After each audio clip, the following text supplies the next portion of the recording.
across the UK, online and on DAB. The wild man of late night radio, Iain Lee. Differently interesting nocturnal emissions from a legend of late night radio. On air and off the leash. The Late Night Alternative with Iain Lee on Talk Radio. We'll get you talking. Now you're asking a question, Katie. Literally, as the red lights have gone. That's fine. Catherine, can you hack onto the Wi-Fi for Katie Puckrik? Yeah. Well, can you do that? I'm just trying to stay connected to, the deep thrusting heart of all life. Well, you mean Twitter? Yeah. Yeah, that's it. You cannot let go. You cannot let go of Twitter. Catherine Boyle is here. Yeah. Sorry, but no, what is this? This is the worst start to a show. Just because your mate's here, don't start with yeah. What is that? You're interrupting us. You and your little show. Catherine Boyle's here. Yeah. Yeah, I am. Here every night. I am. So Katie Puckrick's here. How do I get on the internet, guys?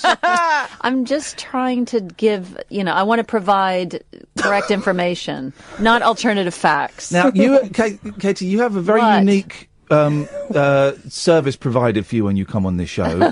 The Catherine Boyle taxi cab. No other guest is picked up. I think Catherine may have a slight crush on you. That's fine. It's mutual. Yeah. No other guest gets this. Really? But when you come, no other guest lives around the corner and gets refused by cabs. Don't give away the location of where celebrities live. The listeners will be furiously triangulating. It'll be like hunting the golden rabbit again. Anyone? Just me? It was found around the corner from my house. Well, there's a coincidence. Did you give it a lift? What was it called, the golden rabbit? Golden hair. Oh, yeah, that was it. It was a big thing in the 80s. There was a treasure? Or it was the treasure? It was the treasure. It was a gold? And there was a book of pictures and puzzles, and you had to solve the pictures and puzzles. Yeah. And then you could find it. It became like a worldwide thing, before the internet, obviously. Yeah. But did they... I heard a programme about it on Radio 4. They found it at Amtil Park. Did they... Okay, again, did they... Sorry. What? When you go and pick her up, do you stop off at like an offie and neck a few? Do you go and have a little joint in the back of your car? What happens in the Mini, it stays in the Mini. It doesn't, it spills into the studio. Yeah. If you know anything about this golden hair, to 0344 499 1000. Both... Right, it's like I'm with my kids. Right. There's nothing going on this screen. Yeah, you don't need that anymore. I'm worried that you're messaging each other going, Yeah, he's such a twat. I agree, but I have to work with him. I would tell you that to your face. Just open it whatever you want. Okay. No, right. It's like I've got my kids here. Guys, we've had enough screen time. It's time to have a conversation. Remember that? I'm here. 0344 499 1000 if you want to join in. Katie Puckrik is here. You'll have seen her on the telly. You've heard her on the radio.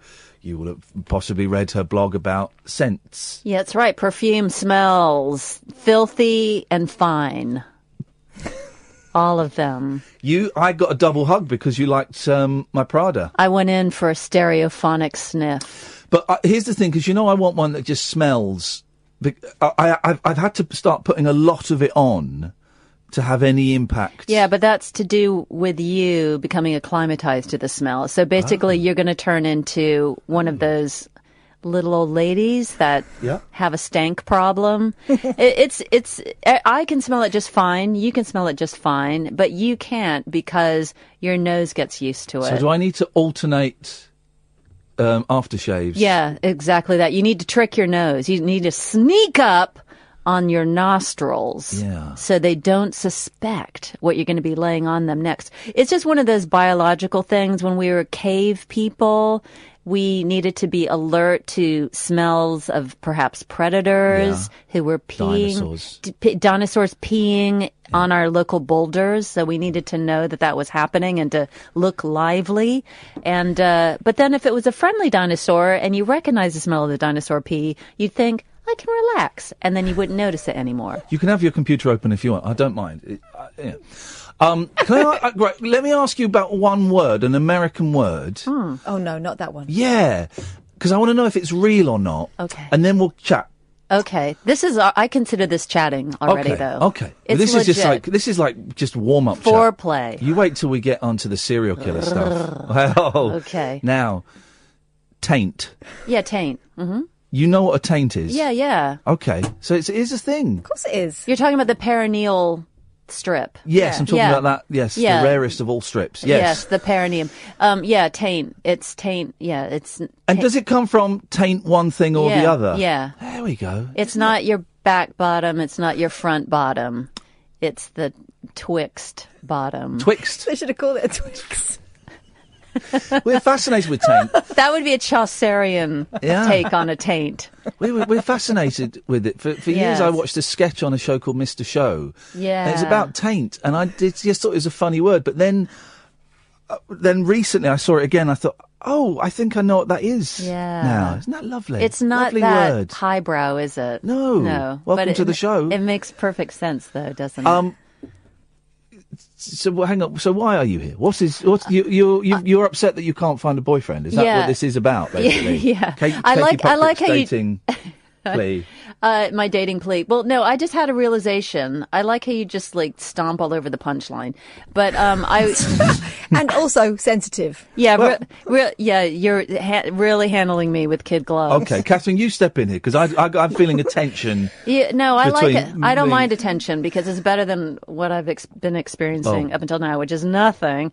So it's the absence of nothingness. I'm all for that. No, I was just reading recently. I don't know if any of you news hounds have been following developments in serial killer news, but in America, a famous California serial killer has just been apprehended after the case had gone cold for years and years and years. Yeah. And he's been dubbed the Golden State Killer, and he's a very bad man, and he, broke into people's homes and raped women and killed people willy-nilly, and he was ruthless and brutal and very, very clever. It turned out he used to be a cop, so he knew all the kind of insider tricks of the trade. And, but he aged out of the system because it turns out once you hit 40, well, you can't really club people to death or, manhandle them the way you used to. And certainly with not the same zesty enjoyment. So he kind of went, under the radar. He wanted a career change. I think he loved his work, but he felt like he just couldn't execute the maneuvers as well as he used to. So he ended up getting married. He had 3 little girls, adorable little girls. So that's kind of adjustment. Like how, I really wish I could bludgeon them to death, but I guess I'm their dad now. There's a sort of a tension there. Talk about your tension. And for whatever reason, maybe he wasn't the most pleasant of fellows, but he ended up getting a divorce from his wife. They didn't know at the time he was a serial killer. I have to make that clear. But when I was reading about this case, and then you know how it is when you're on the internet and there's a link to for more serial killers. And then before you know it, you are a dark, dark person with a blackened soul and you can never meld with humanity ever again. Anyway, that's what happened to me this week. And so I was reading about Ted Bundy, who's he's a Hall of Fame serial killer, and he was all kinds of messed up 6 ways to Sunday, and he's dead now. But the thing about him that struck me was, okay, he got caught, he was in jail, and then the ladies loved Ted Bundy. Then he was like, oh, he's just a misunderstood bad boy. So that's when I was thinking, wait a minute, serial killer in prison, Ted Bundy, for instance, getting the girls, marriage proposals, people want to, try to understand him. And I'm thinking, I can't get a date. What am I, why is a serial killer more successful in their love life than me? Why? They're very focused. Yes. I wonder if are you focused? I'm focused, but not to the extent of staking out somebody's, a target's house. Yeah. I'm not going to stake, this is after the serial killer's in jail. And then, in the case of Ted Bundy, there was one lady who was sure that he was innocent, and she was spending all of her money to, make sure that he got a fair retrial, et cetera, et cetera. And then when he actually confessed and said, yeah, I did actually have sex with all those dead people that I killed, then she was horrified and then really appalled that he'd already linked up with a lawyer who was making a play for him. So he was getting fought over. He was fighting them off. Yeah, he was fighting them off. So what is going on, everybody? This is all about the dark triad. Do you know about this? Tell me about the dark triad. The dark triad, right? Psychological terms. The 3 are psychopathy, Machiavellism, and there's another one, narcissism, right? Here we go. It's catnip for women. They like a confident man. Because the reason behind it is, it's like your ultimate psychopath apparently is very kind of charming and stuff, even though they don't give a rat's ass about Yeah, they anyone don't else. care, no. But because they are confident, they are, like you said, they can control the situation. And apparently what it comes down to is it's like this primal thing in women that is the guy who's going to take care of them. That's the guy that's going to fertilise them and not care, but he's the one that they want. Right. Is this like an extension of the bad boy thing? Yeah, totally. That we always heard about as young men get women like bad boys. It's the dark you go triad. around being a gentleman and they wouldn't be interested. But if you're a bad boy, I like a kind man, though. Who kills and rapes corpses? Or I don't want someone who has carnal knowledge of dead limbs. No, I don't want to. That's, call me old-fashioned, but no to that. The Yorkshire Ripper's always getting attention. Not Stuart Sutcliffe. It's Stuart Sutcliffe. No, Stuart Sutcliffe was in the Beatles. Stuart Sutcliffe was the bass player in the Beatles and before Paul McCartney. As far as we know, didn't kill anyone. And he's fine. His track record is clean as a whistle. Well, he died as a young man, so we just don't know what we don't. We don't know, but don't cast aspersions. No. So Peter Sutcliffe, the Yorkshire Ripper. Very bad man. Very, very bad man. I mean, you aware of his crimes? What were his antics? 70s and 80s, murdering sex workers, I think, wasn't it? But I don't think they all were. I think, he started to branch out. But a lot. I'm going to say 25. Yeah. It was a lot. And it was like in the 70s, we didn't have, we only had 3 channels over here. So this was... It was all over the... This was a big thing. Inescapable. He got, when he got arrested by the police for like a traffic violation because he was or a something. trucker. It was a trucker. He was a trucker. For hours, they didn't. He made, to keep himself warm. He wore a V-neck jumper, but on his legs. So the sleeves were his leggings, and the V-neck was where his penis would be out, or maybe he cut a hole in it or something. And so he gets arrested for like a parking ticket or something. Yeah. And he's in the police cell for ages, and he's cacking himself because he's got his jumper, his penis jumper on. But why is that a problem? Because he's been identified, the killer's been identified as wearing his underwear in the wrong place? He was worried that he was going to get asked to strip down. Yeah. And then they'd have gone, why have you got a V-neck jumper on with your willy hanging out? Yeah, but that whole case is what led to there being now what's it called? They were using cards at that time to do the investigation. So the police officer would get a load of cards and they'd be going through suspects on cards. So they made a national data file. The database came out of that case because Vic Reeves made him a cup of tea once. Yeah. He told me. How come? He would, because Peter Sutcliffe was a lorry driver, so he would pick up stuff from a factory and then go to the depot and all this. And Vic Reeves was like a tea boy at one of these factories that Sutcliffe would come in and I remember, because I don't know Jim very well, but he was, one of the first things he said was, I was reading the book on murderers, and he said, I used to make tea for the Yorkshire Ripper. And when did it dawn on him? Was it after he got arrested and they went, that's the guy? It was after he got arrested, yeah. Oh. And he had, is it Dennis Nielsen in this country? Who was the guy who lived in North London? Yeah, Dennis Nielsen, used to killing for a company. Yeah. He I think he offered to buy Vic Reeves a drink or something one night. Oh, he's catnip for serial killers, old Vic. But so, can you seriously not get a date? Well, no. Yeah, seriously. So what's going on is, I, in the last 5 years, got a divorce. So I'm single and had a certain amount of positive vibes about the situation. Like, okay, this is fine. I'm in the prime of my life. I feel like, I sort of know who I am and all that sort of thing. And certainly, my goodness, with my show business career and then various events and interesting people I meet, I thought, I meet neato people all the time. And But everyone is in a relationship, it would appear. Yeah. Every single person is in a relationship. Well, and also the ones who aren't, or the ones who are freshly out, have got different priorities, you found. Well, some of the ones who are age appropriate, shall we say, their interests do not appear to be age appropriate to them. So I'll set my cap for somebody and I think, oh, look at us, we're hitting it off, and we'll meet, lunch, laugh, etc. And then when push comes to shove, or in fact doesn't, as the case may be, it turns out that the man might have a hankering for somebody of a completely different generation. So you're saying that men want someone younger? Yeah, or some men who are in their middle years seem to only hanker after a younger version. Wow. But that, I mean, I don't want to make because you're hanging out with fresh divorcees and they're yes, and I think in this particular case it was a fresh divorcee, and he, I think, wanted to go for someone who was the exact opposite of the person he was.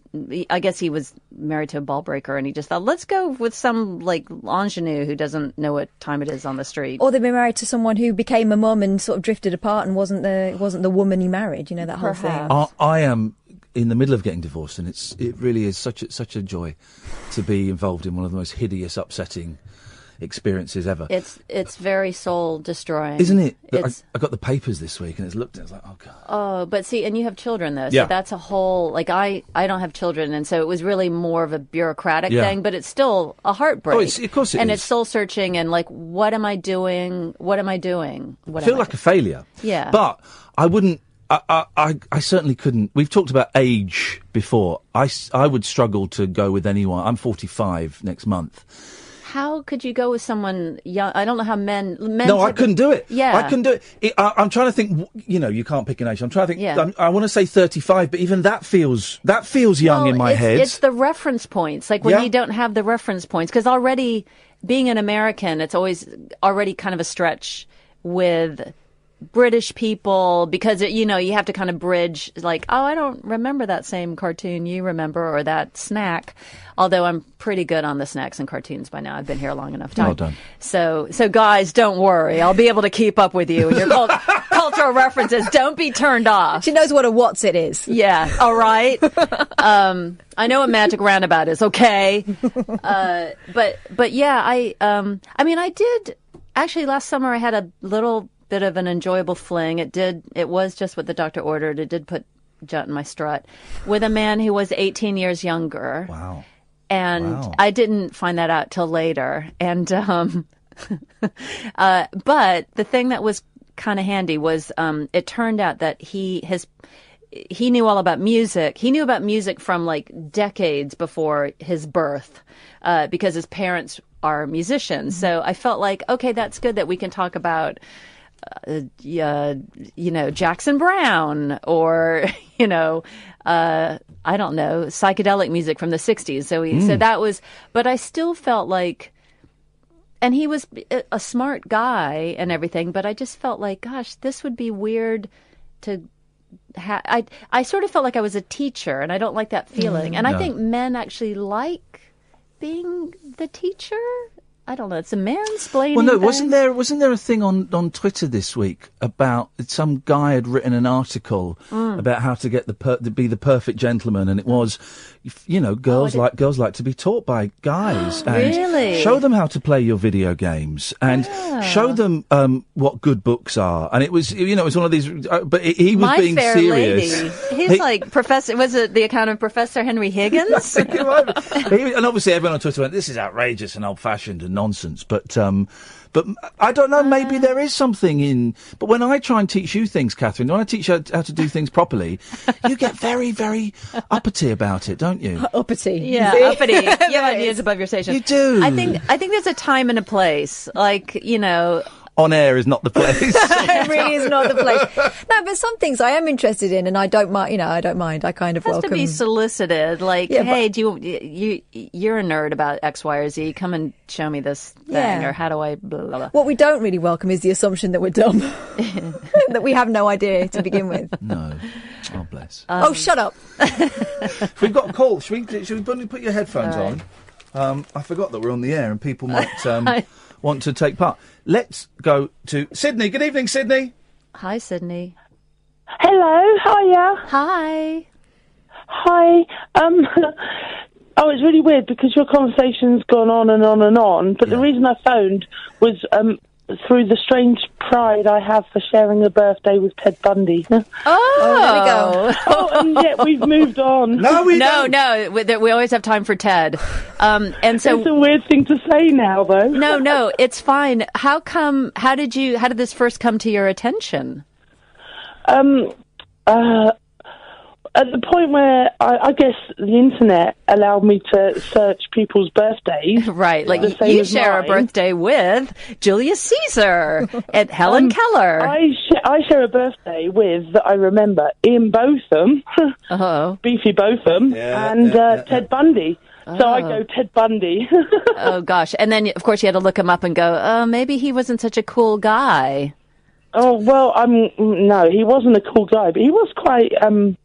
Charming. Yeah, we have it. Dark Triad. Yeah, Dark Triad. And that made me... And then while the conversation was going on, you referred to him as a psychopath. Yes. And I thought, oh, no, I think he's probably more of a sociopath.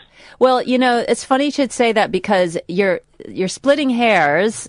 Because I think... A conversation that happened to you minutes ago, I know. No, but what I mean is between psychopath and sociopath, I think there are those who say it's pretty much the same thing. I mean, I don't know. Oh, I think it's massively different, actually. Yeah. Oh, here we go. Go on. What's the difference? Oh my God! I'm not like a trained doctor or anything. Neither are we. Ted But Bundy was kind of sociopathic in a way that he, I don't know, could display a care for people, whereas a psychopath doesn't display anything. Oh, okay. Oh, but they can when they need to. They know how to manipulate. That's the point, isn't it? Hang on a second. Sydney, are you defending Ted Bundy? This is what it sounds like. No, she's just pointing out that he has possibly a good side. Would you? Sydney? No, I'm not even saying he had a good side. I'm saying the traits he portrayed. Yeah. Would you ever consider being one of those? I'm going to say women bundled into the back of his van. No. The fans who write to him. I'm going to say women because I can't think of any examples of men. I don't remember. Oh, there are. Actually, there was Rose West used to get letters, didn't she? Rose West. Even though I think they were barking up the wrong tree there. Hang on a second. Rose West. You know who she married when she was in prison? Another woman, right? No. The bass player from Slade. No. Yes. What? Not the original bass player. That is not true. This is true. She married the second bass player from Slade. Spinning a tale. I swear, Catherine's Googling I'm going to it. verify it now. The bass player from Slade before 2. Or after she fell down a wishing well, Ian. Right, come on, let's leave the wells out of this. As well as Kath, am I right? Hang on. Rose West, I'm going to put Rose West and Slade in. You're worse than Bundy, you are, Sydney, bringing up that. No, she called off the wedding.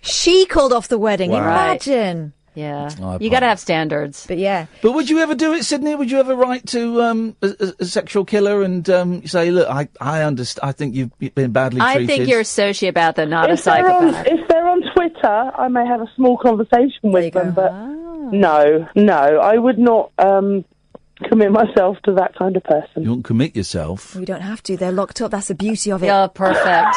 Perfect. You can save them from beyond the bars. Alone when you can have a pen friend in prison. Yeah. Amazing. Well, Sydney, so just when is Ted Bundy's birthday then, so we can remember it? 24th of November. Brilliant. Well, happy birthday Only to you. because it was mine as well afterwards, subsequently. Happy birthday to you and Ted for later in the year, Sydney. Absolutely. Thank you very much. Thank you very much indeed. There we go. That's good. So I like that detail, though, that there is the distinction that sociopaths can fake empathy and psychopaths can't. I thought they could. Well, I mean, the thing is, with categorization of mental ailments, I think it's always a slippery slope anyway, and they always kind of adjust. And also it's case by case, because no one's crazy in exactly the same way. So really, it's hard to really come down hard and fast on this stuff. Would you go on Tinder or something? I'm afraid of Tinder because I feel like I would feel very vulnerable. Yeah. I feel vulnerable. So I feel like it's one thing to kind of announce, like, hey, I would really love to kiss somebody and have companionship, and have a laugh with somebody. So that's like already kind of a step, that's making yourself quite vulnerable. But then to kind of commodify it and just like turn yourself into the product. And it is totally on image, isn't it, Tinder? So it is kind of, hey, how about it? Yeah. So it's kind of a new way to be denied, I feel. But also there's the thing, if you went on Tinder, it will get in the papers. I thought about that as well. Because there's a celebrity dating app called Raya. Yeah, okay, here's the thing. My friend, another single friend, who's a celebrity, mentioned that to me as a joke, and I looked into it and I thought, actually, the worst thing I can imagine is dating a celebrity. Is it just because I heard someone mention it to me late last year, and I'd never heard of it, and then I've just seen in the papers today that the driver. Well, narrow it down. Stig. Nigel Mansell. The Stig. Bring it up to date a bit. Jensen Button. No. Daniel Lewis. No. Lewis Jackson. Lewis Hamilton. There we go. Okay. He's apparently on. I like that he's a driver and not a racer. Because I was ever thinking a chauffeur. Yeah, I was. Is like a bus driver. I don't know this world. But apparently he's on. But so is it just celebrities? It's not just celebrities. It's you need to be established in your field. So it's a bunch of dickheads and blowhards who are like, I've got 79 yachts, and like that value system is not of interest. That sounds good though. What? Someone with 79 yachts, I could be into that. Sounds like overcompensation. As long as they're over 35, then I'd have some of that. We should play some adverts, I guess. Dom and Alistair, stay there. We'll come to you in a second. 0344 499 1000. This is Talk Radio. Uncut, after-hours conversation for the up-all-night generation. The Late Night Alternative with Iain Lee on Talk Radio. We'll get you talking. One thing to free the logjam of work. We're talking about work and about how since the jungle, I'm kind of doing TV work that I haven't done for years and years and years. And it's partly because people have forgotten about me. Yeah.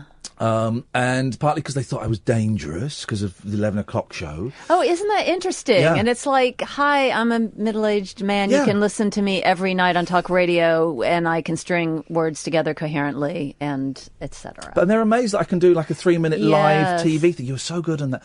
I've been doing it for years. I do a 3-hour radio show every night with nothing. Yeah. So a little scripted 3-minute thing. Yeah.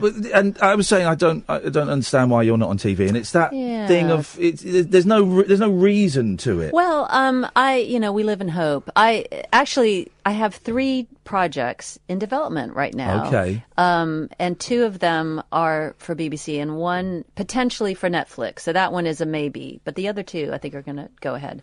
And it is that thing of you can't wait around. You have to make your own work, but it's much better when you just get people just calling out of the blue, going, "You're the one that I want." But that's the crazy world of being a show business sharecropper. You just go from plantation to plantation and hope that they let you pick their stupid cotton.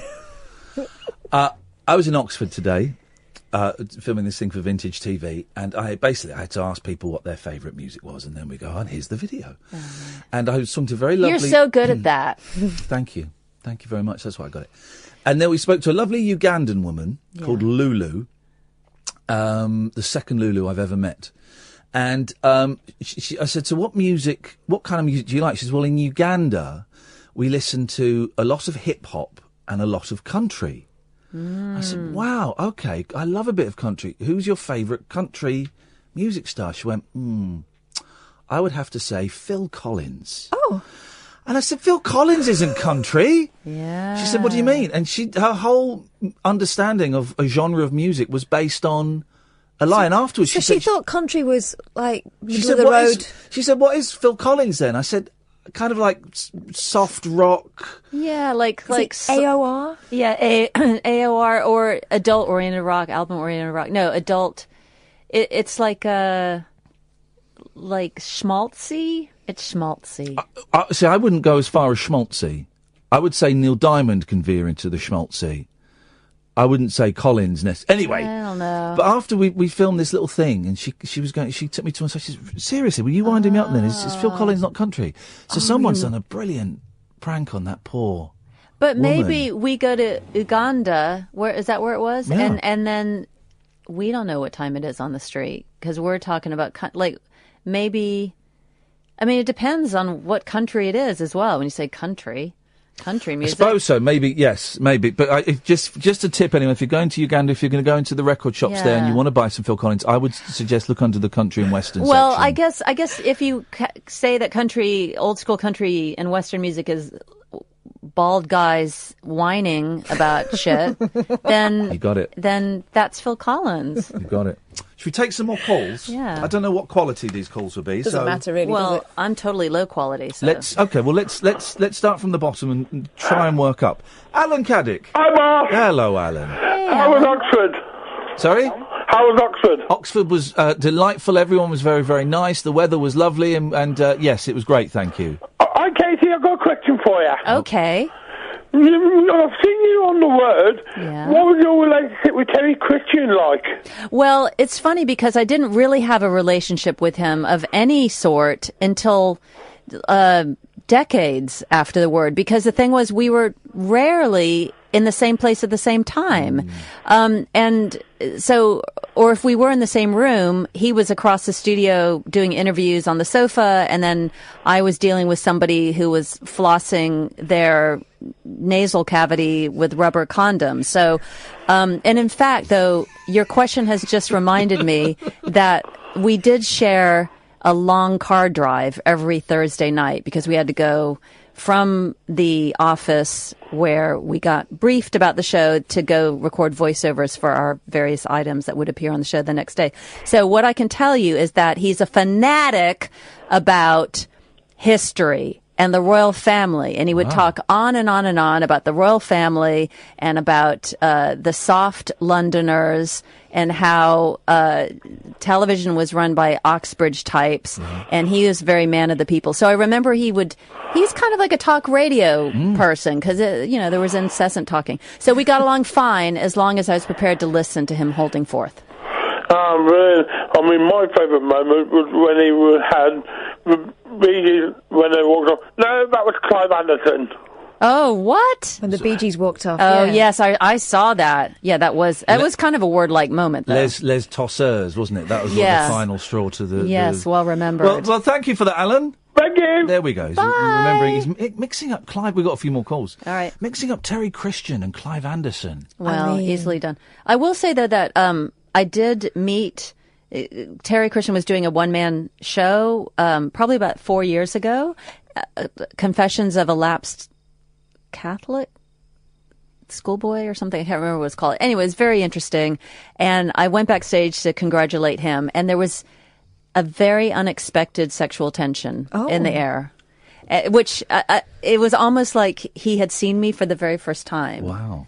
And, yeah, it was kind of like, it was a bit uncomfortable, but kind of enjoyable at the same time. We didn't act on it, but just rode the wave. Is he what's his situation? He was married for many years and has children and all that sort of thing. But I think this was the first time that we would, it was one of those things. It's kind of like a high school reunion sort of vibe. It's like, hi, hi. Oh, hi there. Oh, yeah. Oh, I say. Oh, that would be the perfect showbiz couple if Gerry and Katie got together, wouldn't it? Wouldn't that be perfect? Yeah, well, let's see if he calls in tonight. See what happens. Let's go to Dave. Good evening, Dave. Oh, good evening, Katie. Hi, Dave. Hello, I'm a first-time caller. I've never really been tempted to call in before, but you're really interesting. Thank you. Thank you, Dave. Thank you. And, sorry. I'm just eating a Magnum at the moment. Don't be worried. That's not a gun like in America. Oh, yeah. It's an ice cream with chocolate around the outside, and it's on a stick. Oh, that sounds delicious. Are you mansplaining, Dave? No, I'm explaining. She's new to the country. If you were listening to the show, you would have heard that I do know quite a bit about British pop culture. She knows about cheesy Wotsits as well, Dave. I know about cheesy Wotsits, but I do appreciate your solicitousness. I feel awful. so embarrassed. Okay. I was really intrigued by your explanation of taint earlier. Oh, okay. And an American word that puzzles me, and I'm not sure if it's a mixture of like a twit and a swat. Is a twat? Okay. I don't think that's an American word. No, you're going full Anglo on me now. That's a British word, and I think it means vagina. I think it really is a very unpleasant word, David. I've never heard a British person call it that. I did when I was 10 years old. Mr. Gardner in school assembly, I was messing around, and he grabbed me and he grabbed my shoulder and he pulled me to the back of the room and he said, "Stop being such a little twat." 10 years old. Imagine. So yes, Dave. Oh, okay. Well, I'm learning as we go. This is excellent. I might call in again. Okay. And how long have you been single, Katie? I've been single for, very unhappily single, for probably about 5 years now. And it's. I mean, I've been on dates, but I wouldn't mind, having a squeeze, a main squeeze. Don't be tempted by Ian, honestly. Maybe another 10 years and you might seem slightly attractive, but all right. You can do better. You can do much better. Thank you, Dave. Thank you very much. What a rude caller. He's right, though. All right, Catherine, don't you wade into this. He's concerned, and I like that. Okay. Good evening, Dom. Good evening. How are you? Hi, Dom. I was originally calling because we had a fruit-based quandary, but then you got onto the topic of serial killers. We can talk about cereals, we can talk about fruits, we can talk about anything you want, Dom. Yeah. Yeah, so with serial killers, I don't know if Katie spent as much time looking at the Wikipedia page, which lists serial killers by number of victims, as I have. Oh, no. Tell me more. It is probably the best webpage on the internet. Oh, my gosh. But it gets me. The thing it's got me wondering about is, do you think serial killers get upset when they go to the effort of murdering loads of people and then they end up with like a really rubbish nickname? Oh, the nickname thing. Yeah. I think they do, because, part of it is about the cool hillside strangler. They want the notoriety. And not... The psychology of it. Like, there's some good ones. Like you said, it's like the Boston Strangler and Jack the Ripper and that. But then there's this like Iranian serial killer called Ali Ashgar, and he had 33 confirmed victims, which puts him right near the top of the elites. And he was known as Ashgar the Murderer. Oh, yeah, that's a bit generic, isn't it? That's just a name and a job description. Yeah, it's just very literal, isn't it? That's like, there's no poetry in that. Yeah, he must have been pretty good. Who was it? Was it the Washington Sniper? Oh, yeah, in D.C. Was it? It was two people. It was the dad and the son. Yeah, wasn't it? yeah. I was fascinated about that. That was my area. Didn't he insist that he was referred to as the Washington Sniper? Oh no, I didn't know that. That's a bit like Michael Jackson wanting to be called King of Pop. Yeah, you can't pick your own nickname. Because the thing with the Washington Sniper is the chief of police would talk to him, wouldn't he, via the press conferences, and they would put messages into newspapers for him, and then they'd give out statements and all this kind of stuff. And I think he insisted that he was referred to as the Washington Sniper. Well, raising your eyebrows for. I don't know. And although that's also quite a literal name. I mean, occupation. Location, occupation. It's a bit like, those Twitter formulas for, what's your porn star name? It's your pet's, favorite food, and you're the last movie you saw. Such a bloke thing to do, though, to want to take control of your nickname. The Penguin and the Riddler. Well, it's all about control, isn't it? Yeah. We were just saying with serial killers. So why not control that? You want to control the whole narrative. If we follow your formula to naming your porn star, your pet's favourite food, and the last film you saw, then I'm Felix Avengers. It works. That's pretty good. That works. I would be front and centre at your Chippendale debut. So I'm doing live events now. I thought it was just movies. This is. I thought it was your first pet's name. I know. I just made it up. I got it wrong. Yeah. Yeah. We're just having a bit of fun. Well, my pet used to eat fish flakes. No one wants to see that.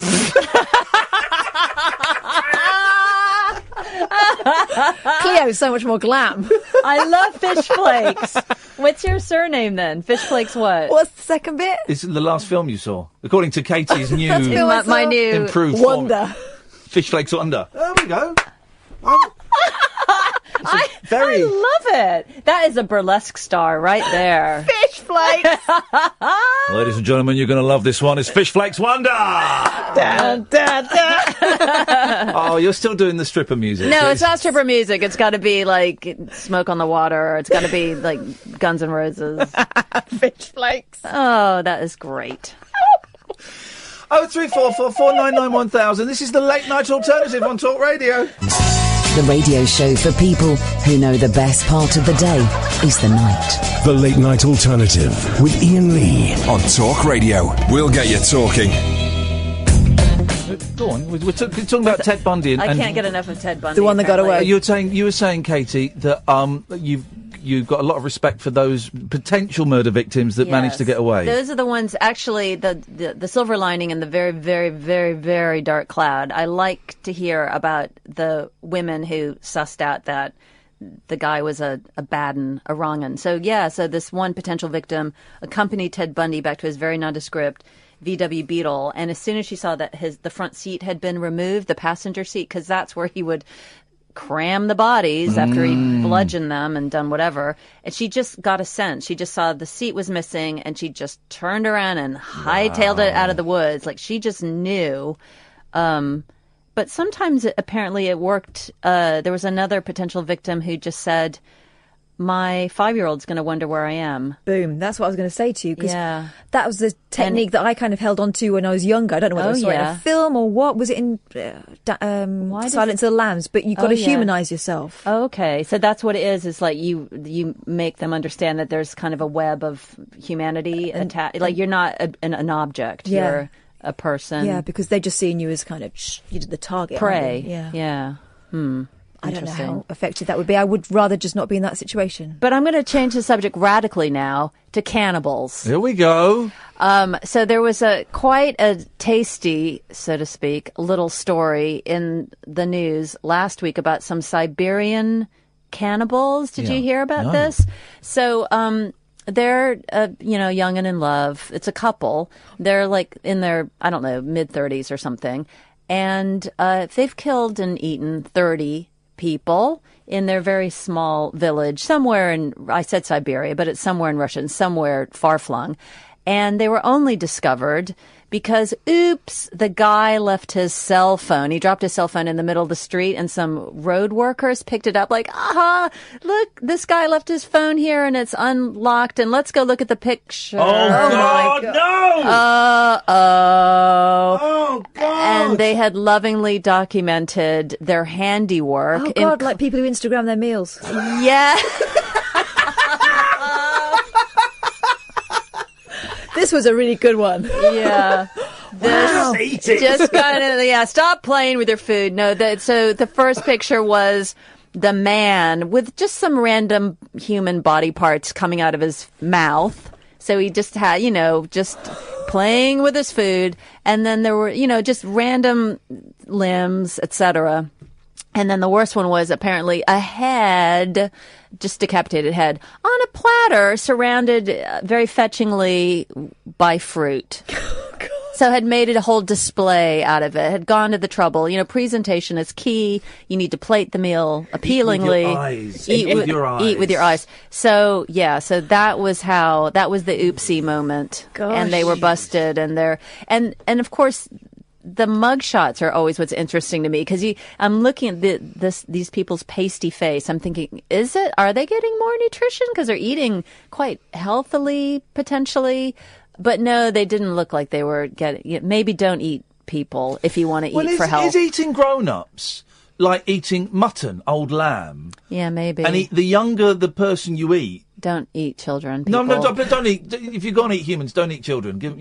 Eat the old ones who are already about to eat. But that's going to be a tough old meat, isn't it? Or something young and fresh is going to be. I don't know if the same thing that applies to. I'm sure it does. They apparently the word for white people in some far-flung cannibalistic South Sea islands. I'm sure I'm getting the geography all wrong. Listen to you, Nigel Farage. Long pig. Oh, long pig. Yeah. Because that is, apparently we are just porkily delicious. Let's have a word with Russell. Russell called in the other day. Okay. Russell's, how you doing, Russell? Oh, yeah, I'm good, thanks. Do you mind if I explain to Katie what you called in about the other day? No, that's fine. So Russell called in, I think it was yesterday, and he's very shy, doesn't like talking to people, and he hasn't been very well, and he's noticed he's got a lump on his testicles, and so he kind of left work without really explaining to his boss that he was going to have a scan and an X-ray, and to check up on this, and he lost his job. Oh, no. As a result. And this, No. Yeah, so we suggested that maybe Russell might want to email his boss and explain to him what he'd explained to us. Oh, my gosh, a doctor's letter. Yeah. So what, Russell, did you do it? What happened? I emailed them saying sorry, and I explained why I left, and I didn't have my mind on things. Yeah. And I practically got an email back just saying, don't come back. Oh, no, mate. I was really hoping that was going to turn around and be... Especially... And were you able to... I mean, I would have thought your doctor should weigh in as well. Get a note from the doctor. Because it's actually illegal to stop someone going to a doctor's, isn't it? Well. But here's the thing. He's been there a month, so his rights are lessened, and he kind of left without saying. AWOL. So you went AWOL. Oh, mate, I'm so sorry. Oh, that's terrible. How are you feeling? I spoke...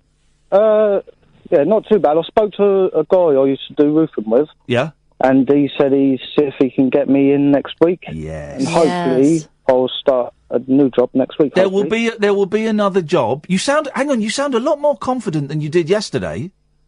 Yeah, I feel a bit more confident. Oh, there we go. Well, that's good. And did you manage to speak to a doctor yesterday or today to kind of back up the medical advice that I was spewing out? I haven't actually spoke to one today. I will do. But you feel a bit better about the whole lump thing? Yeah, I do, definitely. Good, man, because you sounded really nervous about it yesterday. And like I say, a lump on the testicles these days, I'm not saying it's nothing, but they can do so much, and it generally isn't a problem. Again, make sure you speak to your doctor and get it, or, don't go and see them because of me. But, well, listen, I'm sorry you lost your job, but I'm glad you sound actually better than you did yesterday, mate. Yeah, cheers. Thank you. Nice one, Russell. Give us a call again. Go on.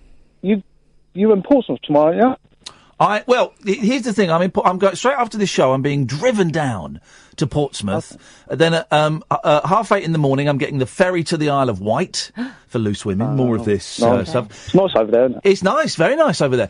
And then as soon as I've finished filming, I'm getting a ferry back and getting the car straight back home so I can pick up the kids from school. Imagine that! Oh, all in one day. All in one day. Why? Were you going to buy me a pint or something?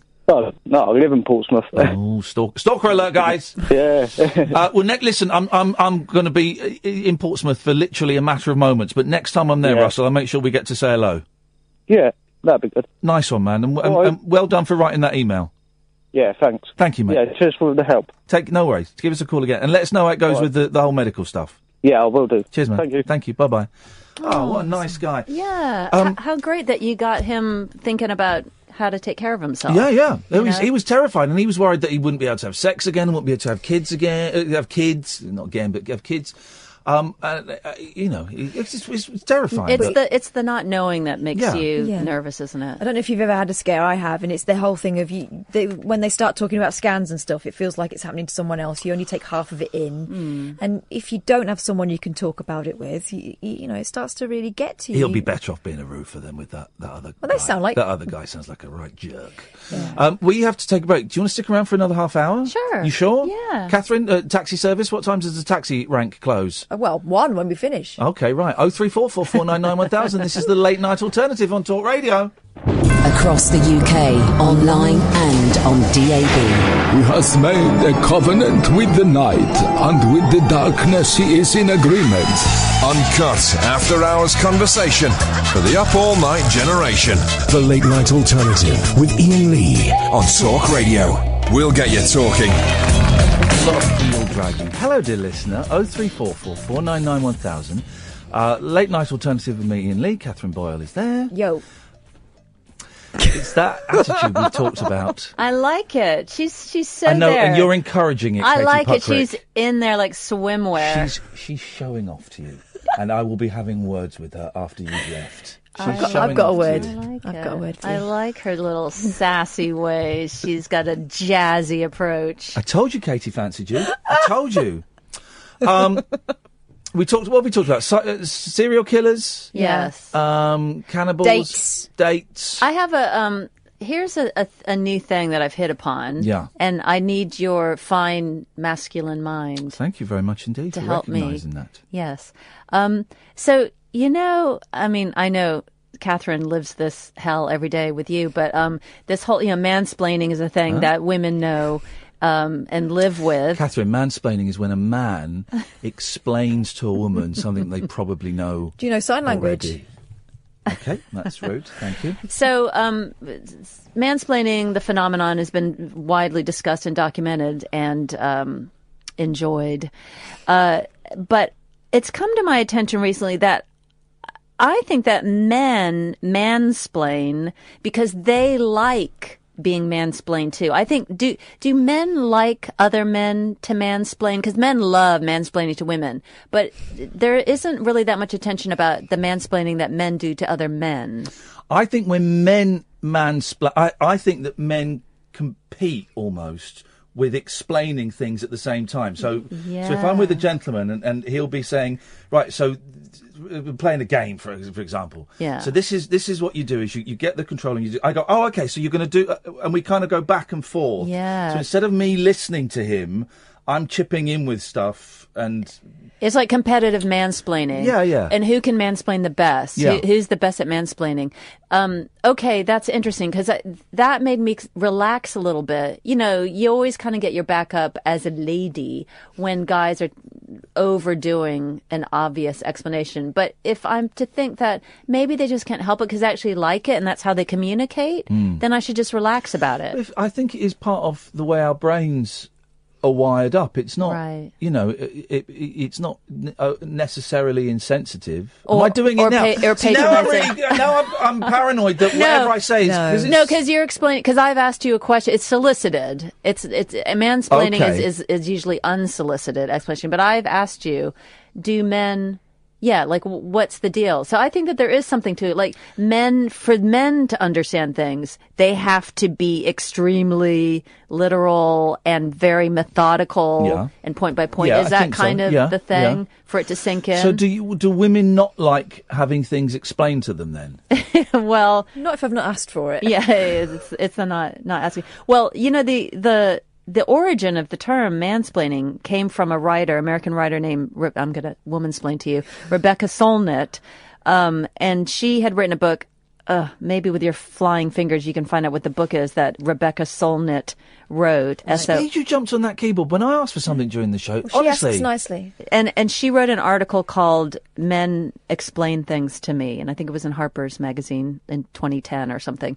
But her story goes that she went to a party thrown by some fancy guy, and a friend of the host came over and said, "Do not leave the party before Bob, the host, comes to talk to you because he is so excited to meet you because he knows you're a writer." So she hung around with her girlfriend, and then finally Bob, like at 2 a.m, got around to them, and he said, "So you're a writer?" And she said, "Yes, I've just written a book on X, whatever the book was," and he interrupted her and he said, "I've just read a review of a book on that same topic." And he started to explain what the review said about this book on the same topic. And the friend was going, "That's Rebecca's book." "Yeah, no, you're talking about, that's the book on that esoteric subject. That's the one." He could not listen. He couldn't hear it.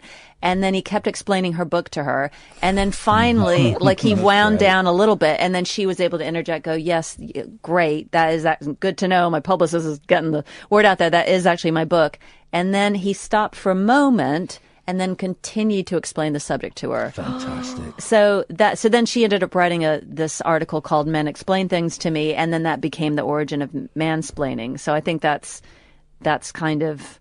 I guess there's a security, like men love that feeling. I guess anyone would love the feeling of being in charge of your subject. But then to pontificate, the pontificating. Do they think they're exchanging knowledge? Do they think... because they're being helpful? Yeah. They're sharing a resource. Yeah.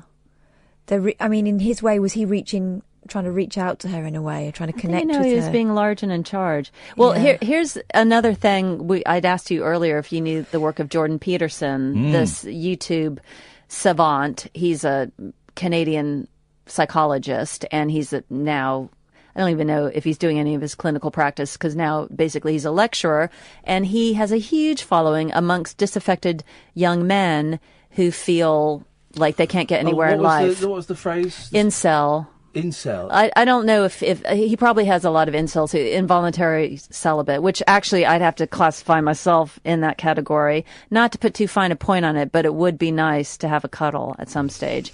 However... 03444991000, guys. But, however, I am not putting it out to tender at the minute amongst your listeners. You don't want to get involved with our listeners, trust me. But, yeah, but just to swing back to Mansplaining and Jordan Peterson and his... approach. If anybody has seen him, he's got, it's very suave, silver fox, academic, holding forth very smoothly on kind of self-help stuff like, hey, you got to take charge of your own life and don't be a victim and don't be a weenie. But for some reason, he has kind of a sinister following amongst alt-right people, like right-wingers and borderline, lady-hating people. Is it a daddy thing? Maybe. It's a strong man thing. It's like a finally he's speaking for me. Yes. Well, and he really came to my attention because my older brothers, who are no slouches in the mansplaining department, both were agog and bedazzled by him and started sending me videos like, this guy is the real deal. And so I thought they're mansplainers and they love this man mansplaining. So it is that's what made me think, hey, you know what? This is just guy talk. They like to be like, telling it like it is. I need to check this guy out. I don't really have enough information on him. I mean, he made a big hullabaloo, a big splash here last October or something. It was he was on Channel 4 and he got into a big. Was it? Am I telling the story badly? Some listener might know. Sarah Smith. Wasn't it? No, it was another. It was he was being interviewed by a broadcaster, and they basically had a big old knockdown, drag out fight. Was it with Kathy? Yes. Yes. Kathy, yes. What's her surname? Kathy. Kathy. Was it Channel 4? Yeah. She had a bee in her bonnet. I have to say that she didn't come off particularly well. No, because she actually was arguing. She already had some stuff that she was mad about. It's sort of going in, and therefore it wasn't a genuine conversation. She just wanted to go and yell at him about some stuff. Newman. So, yeah, she had a bee in her bonnet. So she ended up, and he was doing the whole, Star Trek, Mr. Spock, cold logical thing. And so he came off basically out of the woodwork. He got all these angry lady-hating people going, she's a lady and she's dumb, and all ladies are dumb because she was dumb, and he's cool and cold and emotional, therefore serial killers are... I'm trying to wrap up all my themes in one summation. Chelsea is... By the way, are you guys not absolutely sweating your nuts off? No, my nuts are so happy right now. Boiling. Yeah, because I was feeling chilly. I'm now wearing my cape. But you've put it up to 20, and this is fine because you're a guest, and I'm only complaining a little bit. Are you getting a hot flush? I've got sweat on. I'm flagging, but that's fine. Okay. You can make it cooler. Chelsea has texted, tweeted. Yes. I love the late night alternative. I listen every night, but I'm loving tonight's show even more. I think it's all the talk on serial killers. I just can't get enough. Oh, there we go. And there's a picture of her in her wedding dress as her avatar. It's very tiny. You can't really see it. Okay. And then... Yes. Can you make out a prison cell behind it? James says... Some bars. James says, and this is about Dave who called in, who may or may not have been a first-time caller. How dare Dave say that woman shouldn't go out with Iain? If they want to go out, it's none of his business. So there's Iain, I'm open to it. Okay. When your divorce comes through, I'm off the dating scene. All right. For a while until I can find me a 19. Yeah. Imagine that with a 19-year-old girl. No, God, I can't. no. They're children. Yeah, it's weird. I remember being one and not feeling like a kid, but now you see them coming out of college and think. I still like the idea, and I'm on the cusp of it not being workable, of an older woman. That's still in the back of my... As a young man, it's the cliche young man fantasy. The Mrs. Robinson thing. Yeah, and it's still... I've never really fulfilled it. And you can still do it. At 45, it's pushing it a bit, really. There's still time. There's still time. So when you get to 70, you might have trouble. Let's go to New York City and speak to Carlos. Good evening, Carlos. Good evening. So I was falling asleep. This subject is so not like I don't think it's a good subject on my part because I always hear that crap over here all the time with the mansplaining. So Good. Yes, good. And I want to hear what you say. Anything? No, before I say anything, because I'm going to be probably told that I'm mansplaining. I'd rather it be told to me first, and I'm going to warn you. Once you say something, if I have a question, I'm just going to interrupt you right off the back. I'm not trying to interrupt you. Period. I'm just curious because I'm not going to be able to follow you. Are you explaining a conversation? He's already explaining something before he says it. But of course, because I don't want to get, oh, you're interrupting me. I'm just warning you for manners. I was just saying it for manners. You're just explaining. Go on, you before we begin. Go on. Okay, I'm all ears. Well, even if it was explaining, it's just the explaining word. You're explaining that now. So let's just. So yeah, so please educate me on this mansplaining thing because I've been told it many times, but I lived in a house of women, so I have no idea. I have no idea where it's like. I'm always a women kind of thing, so I always give respect to women, and I always let them talk, and I never really talk myself. I'm more timid myself. It's making the most of it. I want you to tell me everything, and then if I can't follow, I'll just interrupt you real quick, and you can continue. Well, the thing is, you called us, Carlos. Yeah, but that's because I wanted to, be informed. Inform him. Come on, lady. I wanted to be informed. Okay, well, just the term mansplaining, it refers to the idea of men volunteering explanations of things that are really obvious, and also volunteering an explanation to something to somebody who hasn't asked for the explanation. So it's just kind of like being a know-it-all, and it's sort of in the news. It's a topical thing. But why is it not called know-it-all then? I think because you know how people like jargon and they like a new term, so I think it's just called rebranding. That's all it is. But it really is. It boils down to being a know-it-all. So it's just said because that's kind of stupid. Yeah. I've always thought it was more complicated than that. No, it's pretty straightforward. Oh man, then. Yeah, you're on top of it, Carlos. You know the score. You already knew it. Oh man, no, because I've always ignored that subject because I thought it was not that important. And then when I was hearing you guys talk, I was like, oh man, they must know something I don't know. We know nothing. I can assure you that we don't know a lot. But yeah, no, it just boils down to that. But it's just kind of the idea that patronizing attitude. That you get some guys that are kind of large and in charge, and they're like, no. Here's an example. Here's an example. Sometimes I get people trying to explain this show to me on Twitter because they haven't looked at my bio and realised why I'm in a strand of conversation about the show. So they start trying to explain it to me, and I wait for a certain amount of time, and with great satisfaction, then say, "Yeah, just check out my bio." Because she's the producer and she's having her own show explained to her. So that's a great example. That thing. Where people think they know better. That's a know-it-all, right? Yeah, like a know-it-all. Or someone who thinks they know better immediately, just on the basis that you've got breasts. You're a woman, so you won't know about this thing. So I'm going to explain it to you because I'm a man. Yeah. Oh, that's let me finish. How common is that in government or politics or anything? That's men. Every time I look at the news, it's usually a man or something. I'm not saying that women cannot be on the news or nothing. I'm not saying that. I'm just saying it is usually a man, and these guys are usually in the place when a woman needs to speak. They usually want to try to explain, you haven't been around here long enough, let me tell you. And obviously they've been there and they got there, so why wouldn't you give them the respect they need and not explain it to them? That's it. Is that where, that's it entirely. Is that where you're trying to get it? Yep, that's it. You got it, Carlos. You're through to the next level. You don't learn that on the streets. You don't learn that anywhere else. You learn it at home, actually. Yep. I don't have a father, so I didn't really know about that stuff. He's in New York City at the moment, and I get every fifth. What can you see in New York right now? Where are you? And tell me exactly what you can see. I'm in Queens, and see a lot of mansplaining going on around here. I'm going to have to go around and tell them to call in. Thank you, Carlos. Get all of your Queens friends to give us a call. Thank you very much. Good evening, Gareth.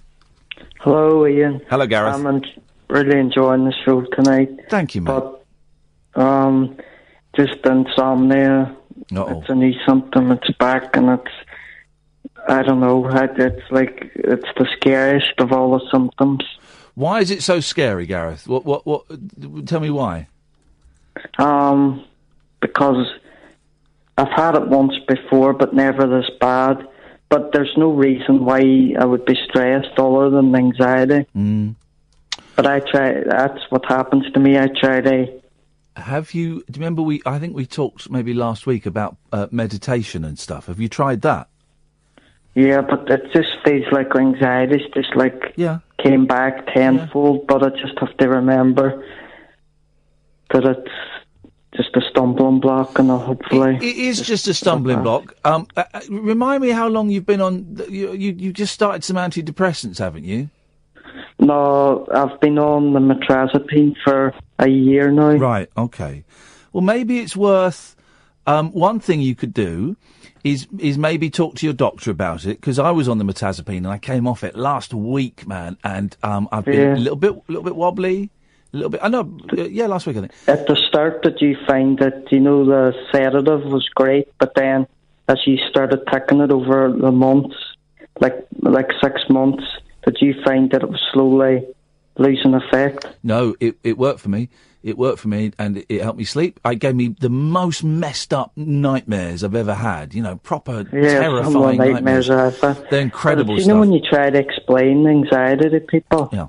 Like my close family, they haven't a clue. That's the hardest part. I think a lot of people that don't have it on a big scale just think it's like being nervous about, going to work. They always think it's like triggered off. Yeah.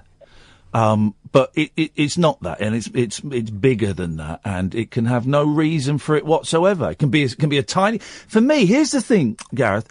For me, it's not the big things that necessarily trigger off, it's the tiny things. I remember being really worried years ago that I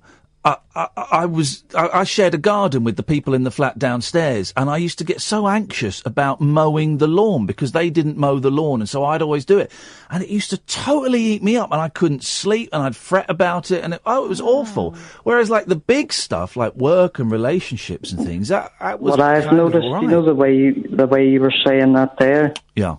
The way that's freaked me out, I loved going to the cinema. Yeah. And I started to go to the cinema and could feel, even being around my family, like you could just get up and go. Yeah, yeah. In the middle of a film, and that really knocked me for six, because, and the best one that I always thought was, as you say your story there just a minute ago, going out the door and you're halfway, like I could be up the street down the town centre, and you feel like just going back. It's scary. It makes me laugh sometimes because your mind is capable of that there. Listen, man, makes you think you're losing it. We're nuts, because that's you look at it and you say it out loud. You go, well, that's ridiculous, but that's crazy. What happens. I'll tell you a thing that I find, and I lost a job a couple of years ago, and it knocked me flying, man. And the thing that started to help me get back on track was what I call my Zen power walks, and I would just go out and just walk. And more often than not, I wouldn't even have my Walkman, my iPod with me. I'd just go out and I'd walk. Sometimes I'd have an iPod, sometimes I wouldn't, and I'd just go and walk for an hour. And just my head would start, the anxiety would ease a little bit.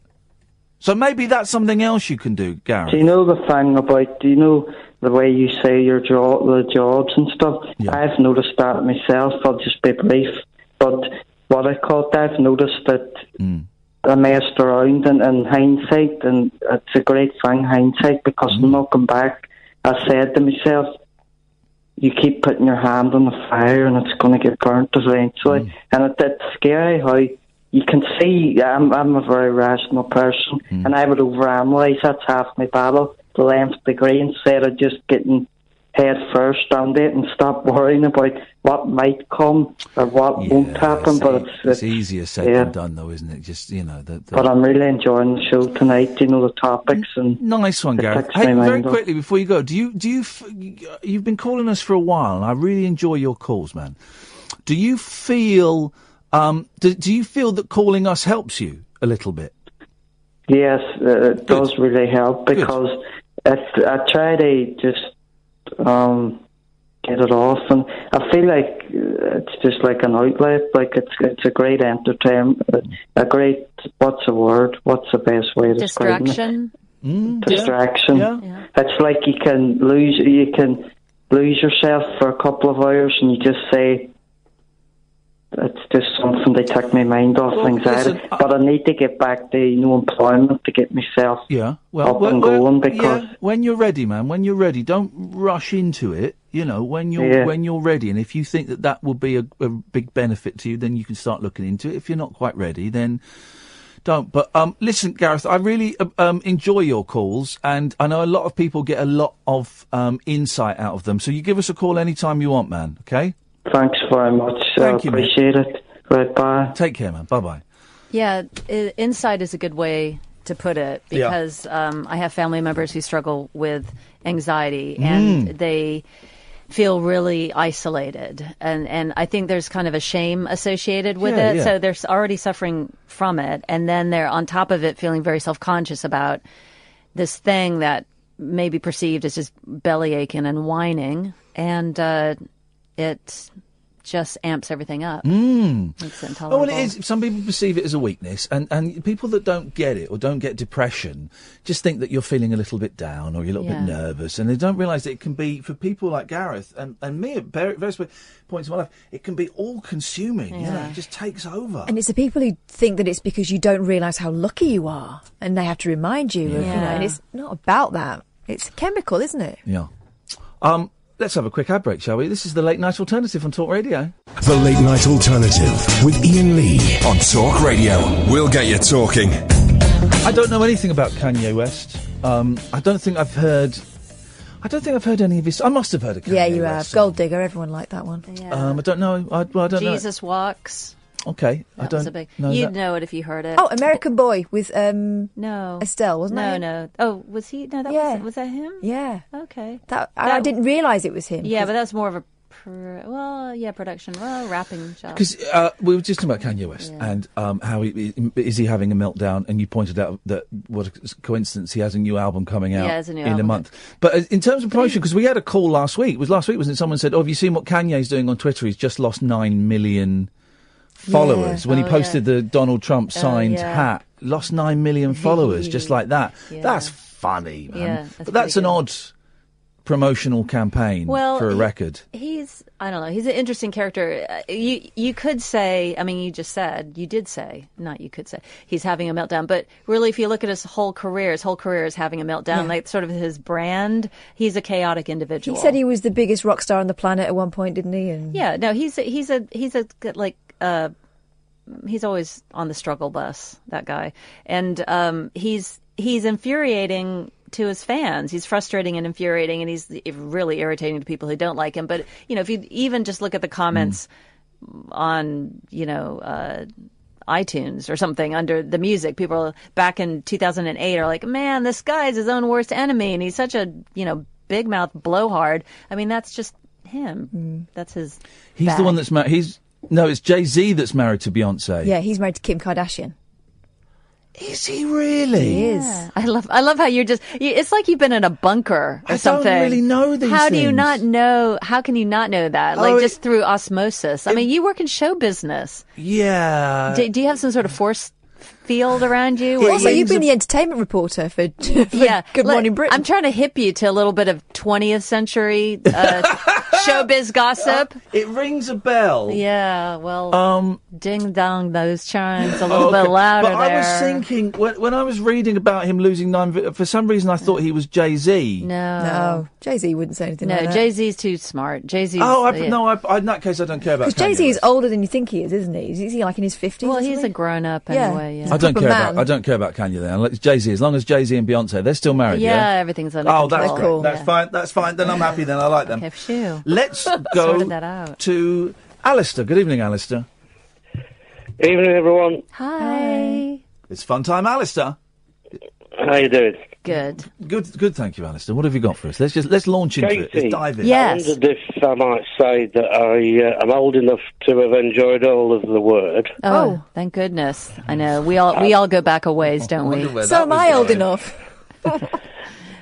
I don't know. I don't know what your age is. I am old enough. I'm 40 years old. You are, and looking good with it, Katherine. So, Alistair, I hope it was a pleasant experience for you. Well, there were good shows and bad shows, but what I can say is that you were my favourite presenter. Yay! Thank you. I was doing my best. Out of all of you, you seem the most sensible. You're joking, right? No, I'm sensible. Let the man speak. I'm sensible. You were the most sensible, and you actually delivered your reports with a certain sense of seriousness, which was what was needed on the word. No, seriousness. Don't get. Yeah, exactly. Did you actually watch the word? No, he knows what he's talking about, Okay. Ian. Unlike you. I feel a little bit of chemistry. I feel a bit of. It's like when you met Terry Christian again. This is. No, there were. Alistair will back me up on this, but there were actually some hard-hitting, topical reports on things that were more serious, like Scientology. I did a report on that. Did a report on the man who had plastic surgery on his penis. Wow, I remember that one. Yeah, that's a good one. Don't do that. Maybe don't do that. That's not.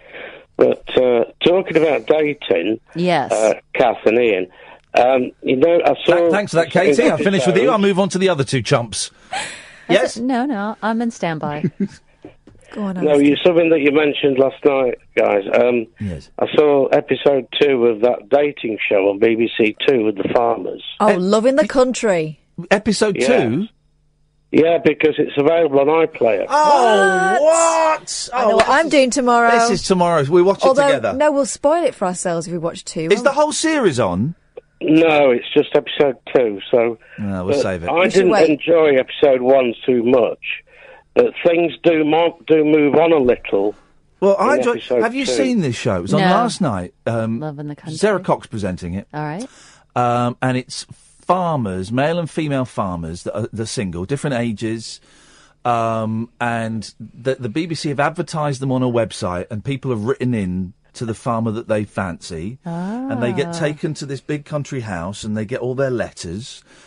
Some had more. One guy had 2 boxes of letters. One woman had hardly any letters at all. Oh, dear. And they pick out of the letters which ones they'd like to meet. Yeah, they have shortlist about 7, and then they get it down to 3 that they're going to spend time with on their farm. Oh, and the first 15 But is it minutes, farmer to farmer? No. So it's like a civilian with a farmer. So there's a kind of a fish out of water thing, but So they have they to go want- to the farm. And then they have the hilarious, I don't know my way around a goat teat. Oh, absolutely. There's already one, isn't there? Francesca, who's got the hair extensions and the fillers and stuff. But they know that they're farmers that they're being paired up with. Right. And they've written to the specific farmer. And the first 15 minutes, I was watching it with Catherine, going, this is rubbish. What a stupid idea.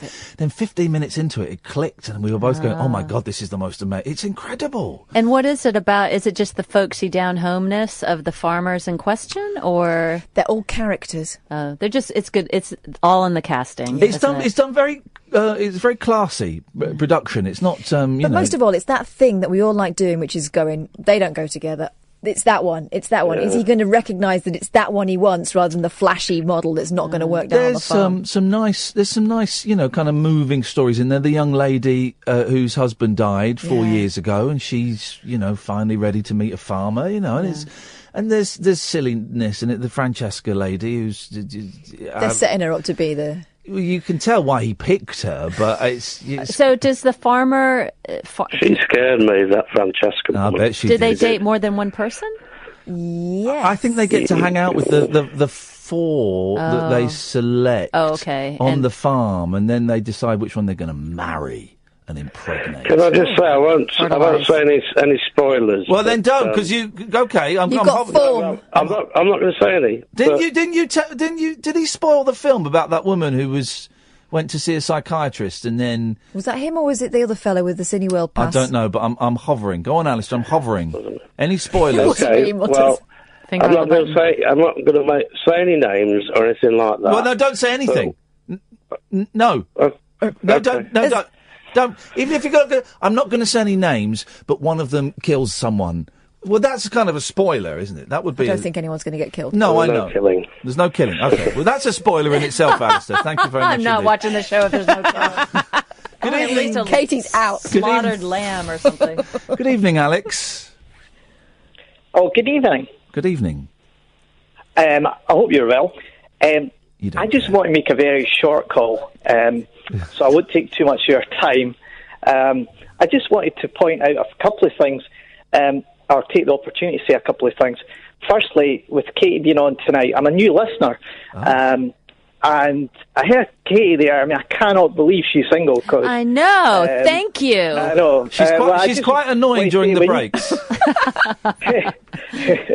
But when you used to be on the Word, and any time I've seen you on TV, you're so charismatic and got a really engaging manner. So, as someone that's watched you for a long time on TV, I just want to say, oh my gosh, going on. You have just made me feel very, very nice. Thank you very much. It's so kind of you. I thought I would just share that with you. The other compliment I want to pass on as a new listener is to Iain and Kath. Last night I heard you talking to both the lad who had a lump in his testicle. Oh yeah, Russell. And then a chap at the end of the night who was blind, I believe, who lost his sight in an accident at work. Yeah, that was. The way you treated him, I thought that was wonderful. And a nice one, man. There's not many times you'll hear, people on radio that actually make a massive difference to people. Well, and I think that, it was really quite special. Manny is a guy that's been calling me for a few... he's explained to Katie, he's been calling me for a few years, and he's had a bit of bad luck, and he lost his eyesight in an industrial accident. And he calls on and off, and he's been having a little bit of problem with booze and stuff. And then last night he called in to say that a few weeks ago he tried to kill himself. And he'd taken the overdose, he'd written the note, and he woke up in hospital because his wife had found it. It was heartbreaking. This poor guy, he's just had enough. His eyesight, he had 6% eyesight, it's gone down to 2%. And he's just had enough. And the poor bloke. And when he's on form, he's a funny, decent, warm man, and he just gets these depressions, because of... I'm so glad that he knew he could call you guys. That poor guy. I've been thinking about Manny a lot today, actually, Alex, but fingers crossed he's all right. Anyway, go on, sorry. Yeah, I really hope so. Yeah. And my final point, and a bit of a lighter note, is mansplaining. Okay. I think I've solved it. Oh, good. I know this won't apply to Iain because he's not really a big sports guy, but I think there's a major obsession men have with pundits, with football pundits. And then you see it is then passing on knowledge. I find myself being obsessive about watching pundits and going, and then sometimes that sort of, it's quite sort of talking down to, and then I find myself doing it. And it's quite embarrassing. So I think it might be something as basic as that. Oh, that is such a good insight. I'm giving you a different angle on it. I think it's a great angle. That is very insightful because it's something that, especially if you follow sports, you're always exposed to that because that's the lingo and that's the manner. I can't think of a female version of that. Yeah, there's not a female version. I mean, actually, I would say the female version would be a 14-year-old girl on Facebook, very bossily explaining like how to do her nails or something like that. Or the old-fashioned women's magazines. But yeah, the pundit idea, like the ultimate expert. Well, the way that I would further the argument and perhaps take it is to this X Factor, Simon Cowell and whatever. There was a funny picture, by the way. I don't know. Isn't it? What's he done to his face? Why does he look like a sock puppet? But yeah, that sort of thing of, we have judges and judging and people looking for acceptance, and then people looking at other people to give their opinion, and then everyone thinks, well, that opinion's gold. So I think as a society, that's just my own view. I think that's great. I think that you're absolutely right. And like you say, more and more our entertainment is structured like a competition and a judgment and a talent show. And are you in? Are you out? Are you good enough? So and judgment becomes God's. And then that's the society rules, and then everything else follows on. But I'm not going to take any more of your time. Oh, no, you've added so much value, and also with the compliments. I mean, dude. Don't rush off. I'll say one final aspect. I heard you guys talking off when it was an advert about just working TV, and Iain was obviously fantastic in the jungle and the sort of nature of show business. It's getting a little bit sucky now, Alex. No, you don't need to do the compliments. No, go on. It's quite fickle, but I remember Frank Skinner coming up to Edinburgh, and he basically could not get any work on telly for love nor money. He got a break, and then he was on everything. Yeah. So, show business. I'm so all you guys. I'm sure all it takes is one. Now, and I'm sure you guys will all be back on TV. And you should be. All it takes is one phone call, and then it can kickstart the whole thing. Alex, thank you very much, man. Nice to talk to you. We'll speak again. Bye. Bye. What can I ask, Katherine? What's going on? We've had really nice, positive callers. Do you not normally have such smart? God, we get arseholes. Generally, I think it's you. I think it might be the Puckrik vibe. The Puckrik vibe. I'm really raising the tone with my sleazy conversational topics. And we did start with a talk of taints. Yeah, that was it. That was where we started. That was where we started. And you dragged us up.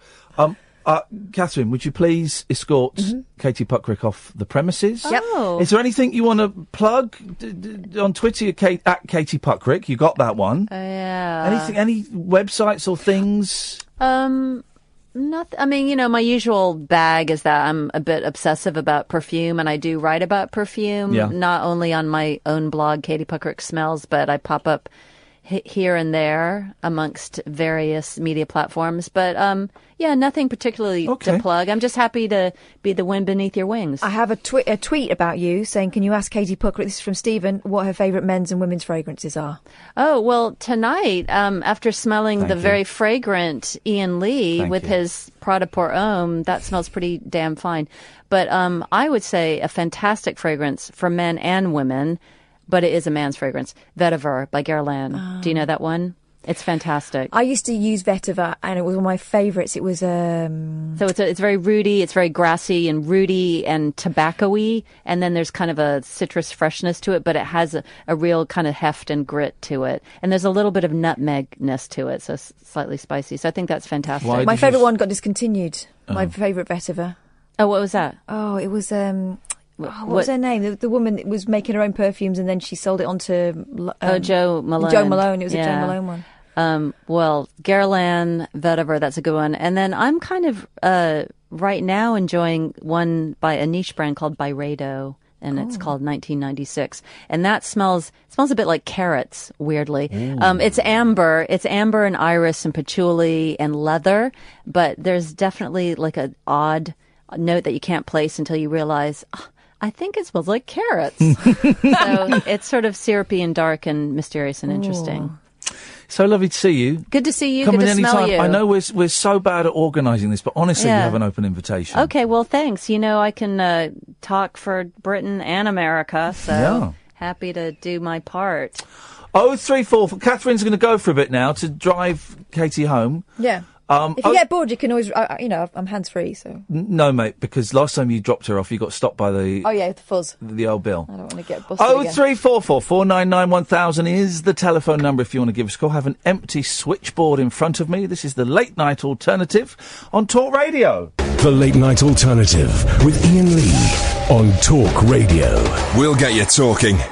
0344 499 1000. Kath, we're back. She's on off to drop Katie Puckrik home. I love having Katie in. It's such a joy, such a joy. You can give us a call about absolutely anything you want. Let's go to Gerry. Good evening, Gerry. Hello.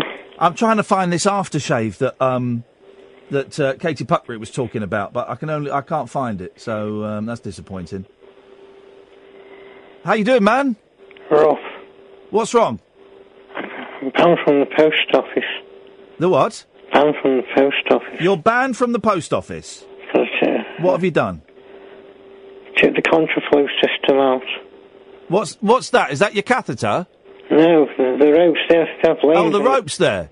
Have lanes in the post office. Right. And some electric chair. Right. Bit too fast and took it out. Uh-oh.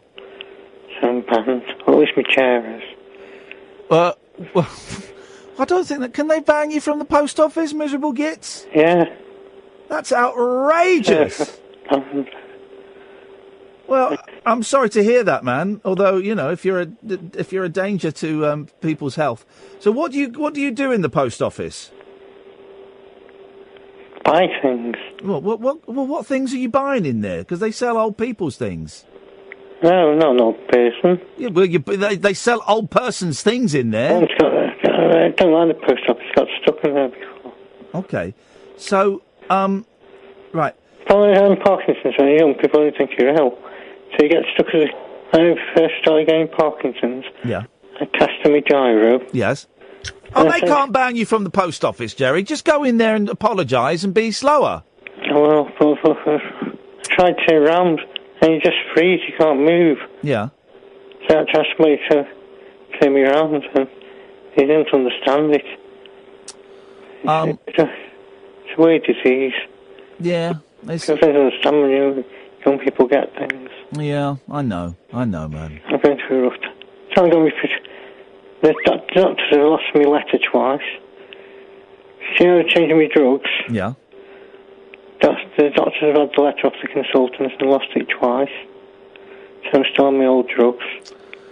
Oh, flipping heck. Still on from a social worker for months. Yeah. It's just getting, I don't know, it's getting hot and the weather's getting hot and it's knocking me out. No, yeah, the warm weather's not good for people with Parkinson's or MS. I got the bloody heating on the place. I was eating on the phone. It's hot weather outside. But this is the thing. Hospitals and NHS places, they do always have the radiators on, and I don't quite know why. It must cost them a fortune. Yeah, it must do. I know it's a big thing, but it's a famous thing that's what they do.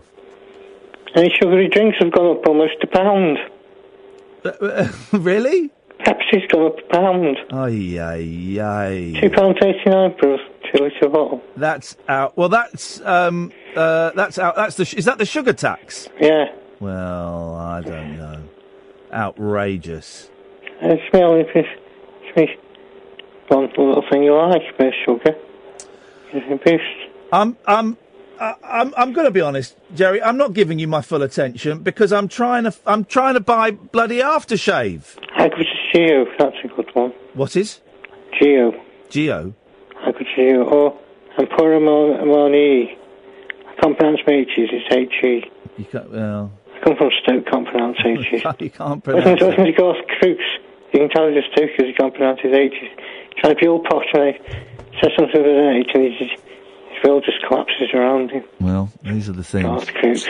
How's your TV work going? Huh? How's your TV work? My TV work? It's still going? Yeah, it's good. I'm off to the Isle of Wight straight after the show tonight, and I'm going to be doing Loose Women tomorrow. I'm giving away a mobile... I don't know what the correct term is. It's not a caravan. I'm giving away a mobile home on the Isle of Wight tomorrow, and then I've got to enter the competition. No, I think the competition might close, and then on Monday and Tuesday I'm going to be on Good Morning Britain again. So it's all, and I'm waiting to hear back on a really big job that I really, really want, and I've not wanted a job as much as I've wanted this for years and years and years, and I suspect I won't get it, but I wonder. No, I suspect, and I wrote to the producer a few days ago and said I would totally be great for this job, and she said we'll let you know soon. But I think you would if I got the right idea. No, it's not the right stuff. Oh, but I've thrown my name into the ring for that. I got in touch with the producer straight away and said, "Oi, you owe me one. Give me that." I think it'd be great to give you a reference for that. I'd be brilliant at it. I'd be brilliant at the right stuff. But who knows? Who knows? The right stuff. Yeah. The right man. The right man for the right stuff. Gerry, up your bum. Okay, up your bum. Thank you very much indeed. 03444 999 1000 is the telephone number. If you want to give me a call, you'd be very, very welcome to. Now is an excellent time to remind you, dear listener, before we go into the news, that you can download this show, best of bits of this show on podcast, if you go to iTunes or your usual podcast provider, and download, type in Iain Lee Talk Radio, then this show pops up. Also, I guess another I keep forgetting what the days are. It's Thursday, isn't it? I think another episode of The Rabbit Hole was released this morning, which is the show that Katherine and I do. And in fact, I'll tweet, I'll find the link for it and I'll tweet it during the news. It's a fun, silly show that we do. I don't know if we're going to do any more. We've got about another 5 or 6 or 7 that we've pre-recorded already. I suspect maybe we're done. I don't know. I don't quite know. I'm searching for the next idea, guys, whatever that may be. So you can get that on Acast or iTunes or your usual podcast provider. We've got another hour of this nonsense before Paul Ross comes on at 1:00. The switchboard is empty now. Would be an excellent time to give us a call. You'll speak to Sam. He will take your name and number and call you back immediately. 0344 499 1000. I'm Iain Lee. This is the Late Night Alternative on Talk Radio. The Late Night Alternative with Iain Lee on Talk Radio. We have ways of making you talk.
Later. 0344 499 1000 is the telephone number.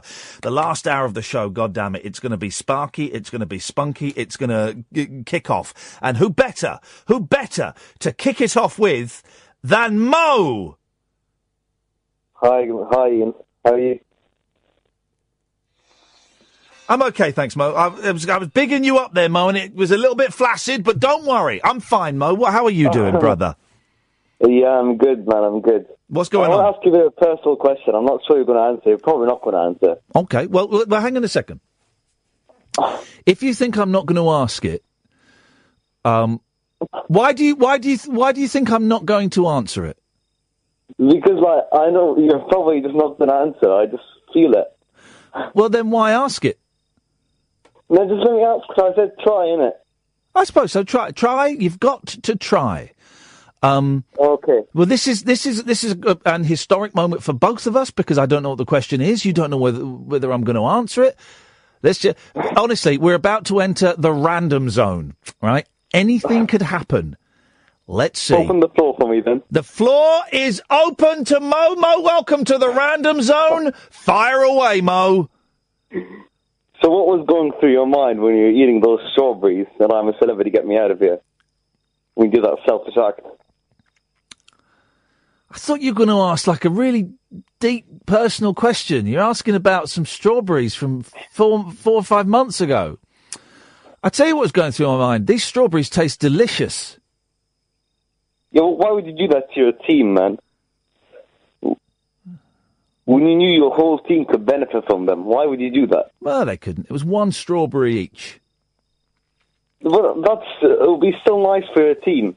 Well, they've had strawberries since, Mo. Plus, you were pushing Amir to eat them anyway. What? Well, if you've seen it, you'll know that Amir suggested it, and Amir was pushing me. But thanks for making up your own narrative, Mo. Oh, by the way, you weren't there. You don't even know what happened. But thanks. I was there. I was watching the TV. You were there. Okay. Mo, here's the thing, right? Here's the thing. What? It was 5 minutes of a reality TV show 5 months ago. You really need to get a life and get over it. Yeah, but it was the morals behind it, man. Screw morals. It was the morals behind it. Here's the thing. Do you want to know what I was thinking? What? I was thinking, if I do this right, there's 2 things I was thinking. First thing I thought was, would my 2 best friends, Scott and Kath, would they find it funny? Right? And they didn't. No, they did. They found it hilarious. So I judged that right. And the second thought I was thinking, right, was if this is shown the way I expect it to be shown, this will be an iconic moment in this series of I'm a Celebrity that had so far, to the best of my knowledge, been quite boring, right? No, you weren't thinking that, man. You just wanted the strawberries. Hang on a minute. Mo, you've asked me a question. I'm answering it in a more honest way than you can handle, and now you're disputing my answer. That's very rude, man. Why would I lie to you? It's just because it was a big, I mean... I'm not going to give the answer that you want me to give because that answer isn't my truth. I'm telling you my truth. You're about to get a world exclusive on a story no one gives a toss about. And because it's not the story that you want to believe, you won't believe it. A lot of people care, man. Don't tell me that no one gives a toss about it. Mate, everyone cared about it. No one cared. Literally, no one apart from you cares about the strawberries from I'm a Celebrity. Why? What answer do you think I should give you? I think you should say that was a really selfish act. To be honest, I'm not going to say that. I'm afraid because I disagree with that. So I'm not going to give you the answer that you want. I'm afraid. I don't know, Manny. No, I do know. I do know, Mo. I'm not going to give you the answer that you want. I was giving you the absolute truth to the question that you asked me, but you chose not to allow me to finish that. You didn't want to hear it. You didn't believe it. That's your choice. No, I listened to you. So you wanted to make your friends laugh. But was that really going through your mind when you were eating those strawberries? Well, how many thoughts did I say were going through my mind? You said 2. Yeah, and you didn't let me finish the second one. I heard your second one. No, you didn't, because you interrupted it halfway through. So you didn't. Finish it then. No, I'm not going to, because you're a very rude man. And I'm not going to tell you what you want me to tell you. But, this guy's... Have you heard this guy? Mo, I know my truth, and I know exactly what was going through my head. Yeah, but I just want you to apologise to the world about you eating those strawberries. I'm not going to do that. This is a wind-up call, yeah? This is a wind-up call. Mo's called us before. Did you hear when he was on with Tommy and Mo had an argument with Tommy about teachers? No, I don't and listen. Deliberately didn't listen that time as well. Okay, so is Mo an enfant terrible, or is he just le tosseur? Which is it, Mo? No, I don't know what you're talking about. No, you don't, because we're better than Tommy, I'll give you that. Yeah, I know like, I am. Again, And you I'm were better- very and I'm- selfish when you ate those lovely strawberries, those fresh strawberries and cream. Hang on a second. This is a wind-up call, man, because no one could be. It's not a wind-up. Anybody who disagrees with you is a wind-up. Mo, no one could be this dumb. No one could be as dumb as you're being now. This is an act, man, and fair play. It's a good act, but no one could be this stupid. I was just disagreeing with you that you were very selfish. You weren't disagreeing with me. You weren't disagreeing with me. You were saying that I was lying. You're calling me a liar. I was just saying you were licking that cream. It was selfish. It was very, very selfish to your team, and you were eating those strawberries, licking that cream. Hang on a second. I didn't have a team on I'm a Celebrity. That my team was me and my family. That was my team. I didn't have a team. The other people in the camp, mate, they weren't the camp. They weren't teams. Like a group. Well, then Mo, you need to be very specific about words. I didn't have a team. They weren't my group either. They weren't my group. They weren't my. They weren't just a random. Yeah, they were. People, They were They were literally a random group of people. They were not my friends, Mo. Well, they should have been. I'm sorry. Like a lot of people build relationships. God, you're dumb. What? A lot of people. And I have. I've got a couple of really good friends off the back of it. But well, you just said that they weren't your friends, and I see that you are. So you're changing your views, aren't you? No, not at all. Listen to the language I'm using, man. I'm very specific with my friends, with my phrases. Let me say this again, right? They weren't my friends. I've built a couple of good friendships off the back of that show. Do you see the subtle difference there? You just said that. You keep changing your mind. No, I don't. Man. Listen again. I'm not. They weren't at the time I ate the strawberries. They weren't my friends. I have made a couple of good. Let me finish, Mo. Let me finish, Mo. Let me finish. At the time of eating the strawberries, they were not my friends. I have made a couple of good friendships off the back of that show. Do you see this? Do you see the difference? There was no moral, even towards people you stayed with for like a few weeks of the time. I had no connection with them. I had no connection with them at that point. But still, even if you have no connection, you shouldn't eat the strawberries, man. Mo, how old are you? What are you, 32? Listen, man. How old are you, Mo? 32? I'm 17. Jeez, then you need to get a life, dude. It's a show. It's over.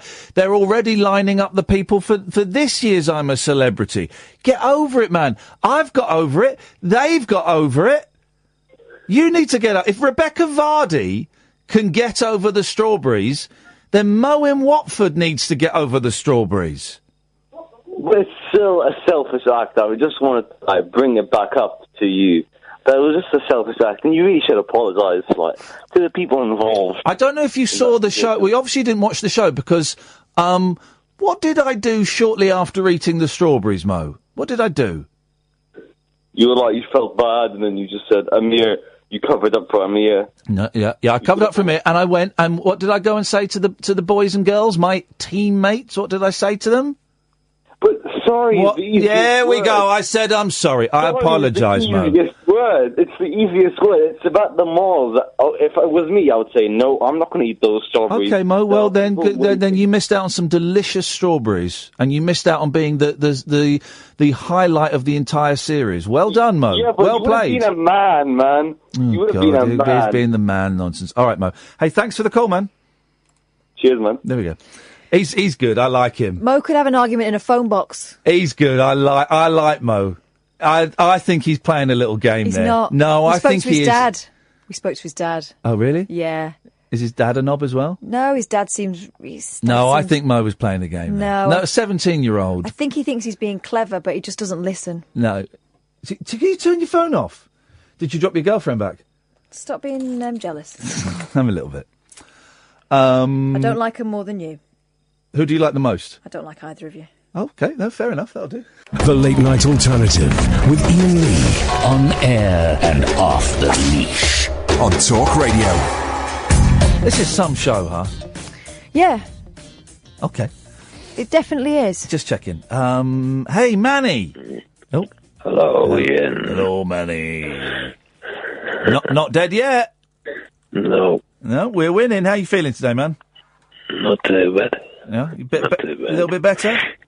Yeah. Yeah, a little bit. A little bit. Trying to get my head around it. Yeah.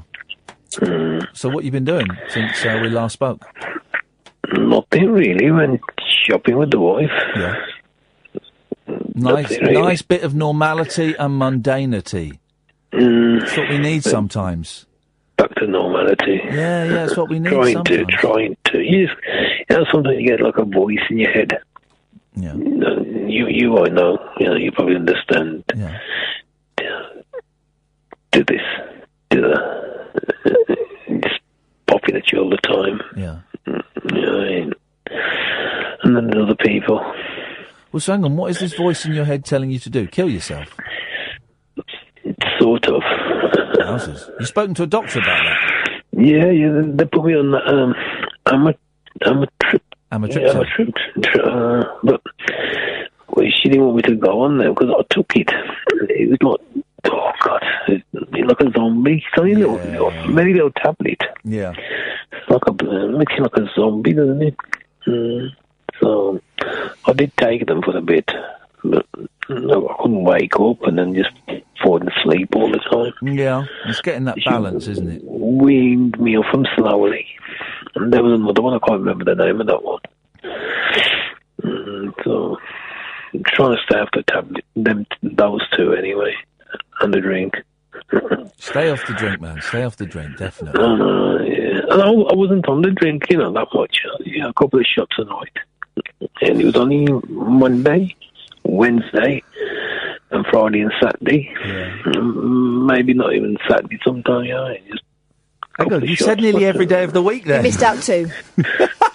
Three Tuesdays, Thursdays, Sundays, maybe not Friday, Saturday sometime, a couple of shots. You've got a very noisy body, haven't you? Noisy body? Yeah, very noisy body. Says you. No, well, says you last night. Flipping heck. Oh, yeah, my stomach. There's lots of, with you, Manny, there's lots of squeaks and squeals and sniffles and farts and all kinds of wonderful noises emanating from you. I've got a bit of the flu and throat was hurting. Yeah. I think that's when they pushed the pipe down my throat. Yeah. It's pump your stomach. Sore. Yeah. Oh, is that why you sound a bit hoarse? Yeah, right. It's quite sore. Yeah. And that the hospital and all that, I thought I had it bad. There's other people there even worse off than the next person. Unbelievable. Hey, someone sent me. Someone sent me. Hang on, let me just type in Fanny. I want to my computer. Someone sent me careful. This is from Toby, and I've not heard this yet. Should we have a little listen to this? Yeah. So this is Toby sent me this. Let me just hang on. Let me play it. Download it. Here we go. Let's see what this is. Let's see what this is that he's sent me. For goodness sake, this in computer does my absolute nutting. Hang on. Here we go. This should do it. Here we go. Here we go. And play. Go. And here we go. You ready for this, Manny? Here we go. Yeah. Oh, I've got the spinning rainbow wheel. Flipping computer. You haven't spent all that money that you got in the jungle? I've spent it, mate. Right, let me close that. Let me close that. This is going to be worth it. I know this is going to be worth it, guys. Toby wouldn't send me something that wasn't worth it. He wouldn't have done, would he? It's not working. It's not working. Hang on, here we go. Hang on, here we go. Let me just do this. Click on this. Here we go. With your incessant talking, you're becoming a pest. Fanny. Yep, fanny, jabber, yep, fanny, jabber, fanny, yep, fanny, jabber, fanny. That was good. Do it again. That was good. That was Kevin good. Dave. Oh, Toby, mate, thank you. Here we go. With your incessant talking, you're becoming a pest. Fanny, yep, fanny, jabber, yep, fanny, jabber, fanny, yep, fanny, jabber, fanny. Indulge me one more time. With your incessant talking, you're becoming a pest. Fanny, yep, fanny, jabber, yep, fanny, jabber, fanny, yep, fanny, jabber, fanny. Anyway, George Galloway's still down a hole. George, you all right? Is there anything we can get you? Okay. Oh, good. Thanks to that guy, he found out he now listens to the show. Yeah. The Scottish chap. Alex. Yeah, he's right. You know, he can talk to you like a normal person. Which is such a rarity on this show. A normal person. Down to earth. Down to earth. You sort of mix with everybody, don't you? Not in real life. I don't like common people in real life, but on the radio, it's great entertainment. No, it is. Right, Manny, listen. You know, behind a successful man, yes, like the saying goes, there's a woman rolling her eyes. Woman, that's right. well, there's no what woman's behind me. Well, she's sitting by you. Right, I'm cutting you off, Manny. You're obviously on the booze again. Go away. What a rude man. Good evening, Tom. Hello. Hey, Tom. How you doing? Yeah, not too bad, thanks. How you doing? I'm good, thank you, Tom. What do you? Did he swear? He did a swear. Right. First of all, are you on speakerphone? No. Right. Why does it sound rubbish? I couldn't hear what you were saying because it sounds all echoey. Apologies if we missed that one. Sorry, I was. You were on speakerphone. Right, you're on speakerphone line to me, and you've dropped an F-bomb. Thanks for calling.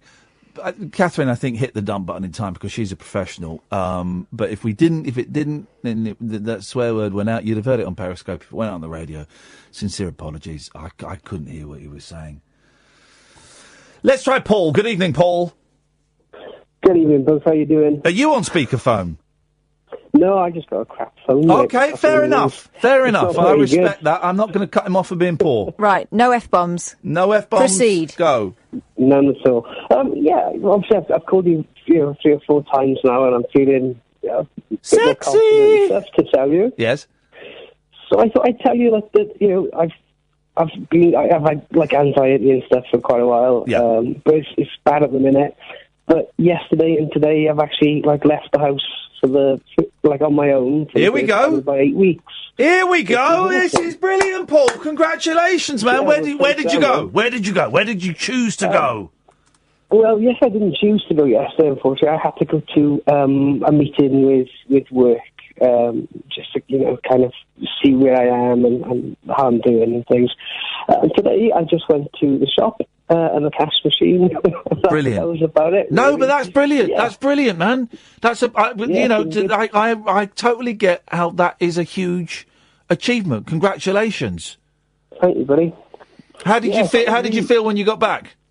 As soon as I left the meeting yesterday, I felt really sick, the nerves. But yeah, I was like, arms in the air when I got home and stuff. Really, just chuffed to bits, Brilliant, man. And Brilliant. That's going to sound stupid to some people. It will sound stupid to some people, but those people don't count. To a lot of people listening to this show, they get it.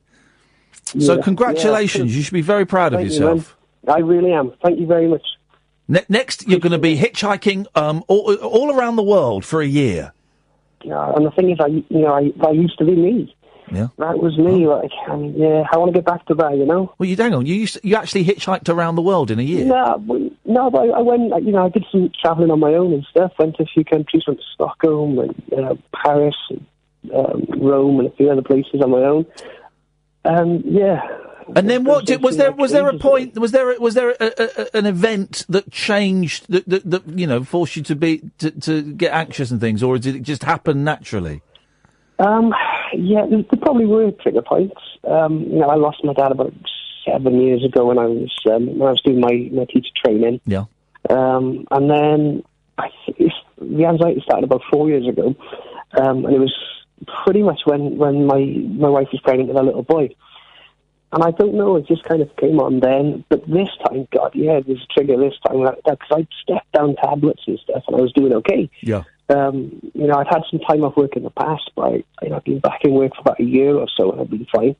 But yeah, I was out celebrating my birthday back at the start of December. And I got assaulted completely out of the blue. Oh, man. Yeah, man. Guy headbutted me. I've got a broken cheekbone and stuff. So that set me back. Oh, but, you know, I'm on the mend. I will get it, buddy. I will. I just wanted to kind of let you know, the Thank you, mate. where I am, that's all. Brilliant. I really appreciate that, Paul. appreciate I'm glad you shared that with us, and well done. Thank you, buddy. Thanks, man. Take care. Both. Ta-ta. We're going to play a little song to celebrate that. Well done, Paul. This is for you. With your incessant talking, you're becoming a pest. Fanny, fanny, fanny, fanny, fanny, fanny, fanny.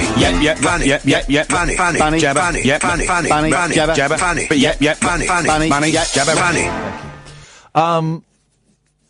Did we do the quarter past break? Did. The break's been all over the place tonight. Very, very unprofessional tonight. I blame Puckrik's influence on you. Oh, mayhem. On you. On me. Because you sank to her level tonight, and you were showing off because your mate was here. I was showing off. Yeah. Sorry? Okay. Whoa! Oh, you were bossing me about so much. Well, because I'm your boss. You're not my boss. Whoa. Just let's just step out to the studio for a second. I'm totally the boss. You're not my boss. You were trying to show off because Katie Puckrik, she's an independent woman. Oh, I get all that. But we've been messaging back and forth ever since. I know you have. You embarrass yourself tonight, Catherine. You let yourself down. You let women down tonight. Dear. I stood up for women, and you let them down. You feel left out. Is that what this is about? No, what it's about is the complete lack of attention you were giving me. To you. Correct. Well done. Okay. We get it. I think I got it. We got it. Okay. Should we find another one of those Watco things? Yeah. Let me see what we've got here. See if we can find. The last couple have been quite heavy. I mean, the last one. Oh, what's this one? Aggro. Have we had aggro? Well,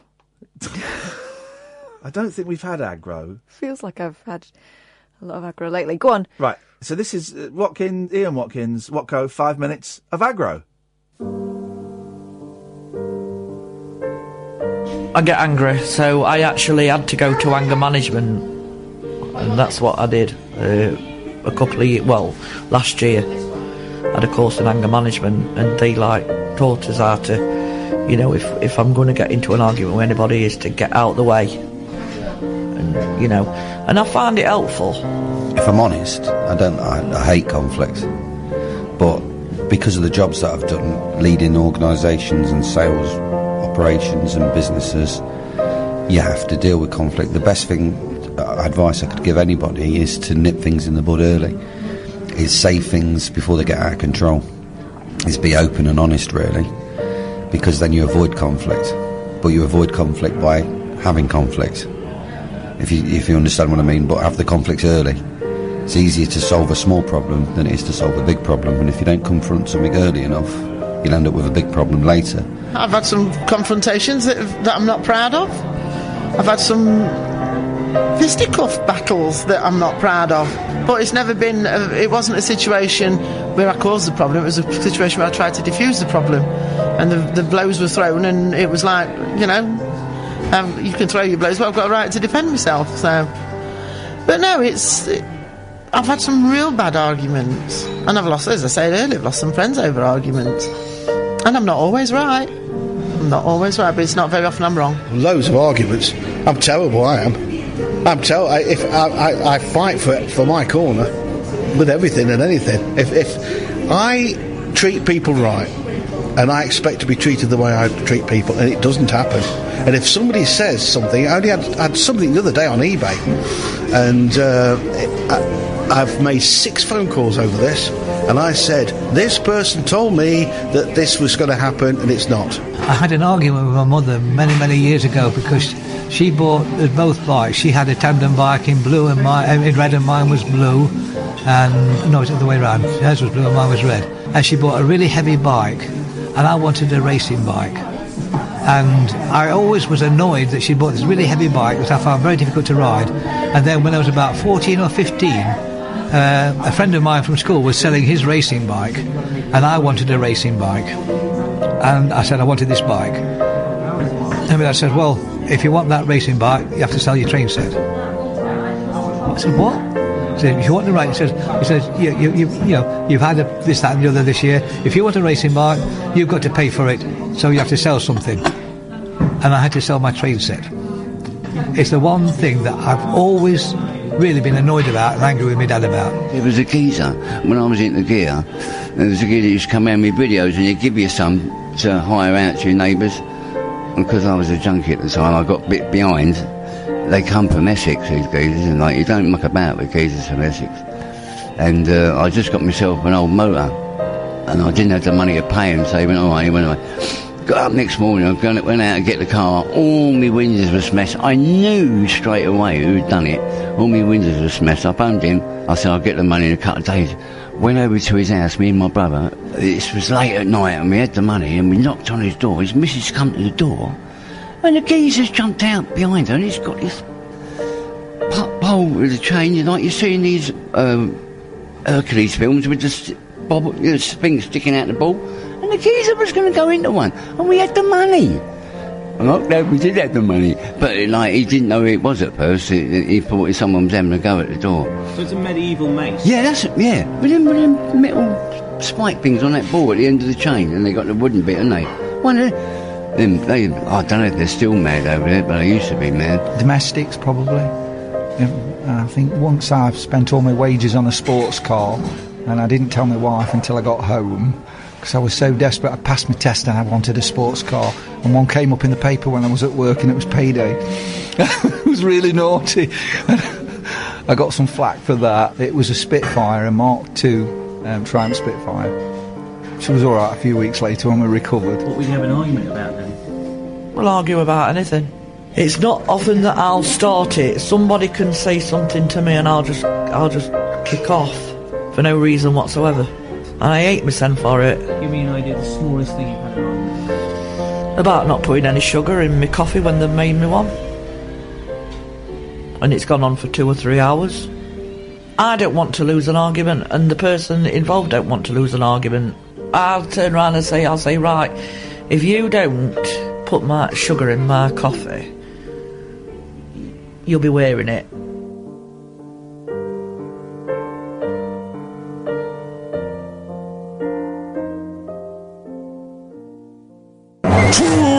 Tales of mystery and imagination on the radio show that does things differently. Dolly Parton, I listen to a record all day long. The Late Night Alternative with Iain Lee. I'm a nut job, but not that kind of nut job. On Talk Radio. Honest to God, it's the new Breaking Bad. Oh no! 0344 499 1000 is the telephone number if you want to give us a call. Late Night Alternative, here till 1 o'clock. Then Paul Ross takes over. Then at 5 o'clock it's James Max. The switchboard is empty, guys. Nobody's calling in. This is Space Station White Noise. Of course it is. I recognise that noise anywhere. But where's it? I thought there would be, like bleeps and stuff. No, it's a proper Have you ever been on the proper space station? Exactly what it sounds like. Right. It stopped. Let's find Space Station. Let's find a Space Station sound effect. Let's try it. I want one that's got bleeps. Space Station sounds. Here we go. This will be better.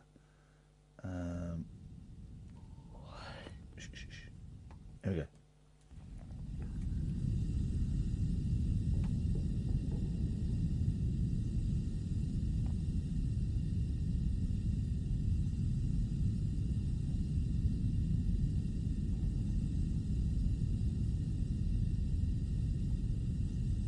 Space stations are quite boring. Of course they're boring. That's why that Commander What's-It kept doing videos and playing his guitar. Tim What's-It? Steve? Okay, this is Space Sounds. This is station cargo hold. Oh, it's going to be boring. It's just the luggage. What you want is like command post, like yeah, Captain's Bridge. Captain's Log, isn't it? Mm-hmm. Here we go. This is the actual International Space Station. That's going to be boring.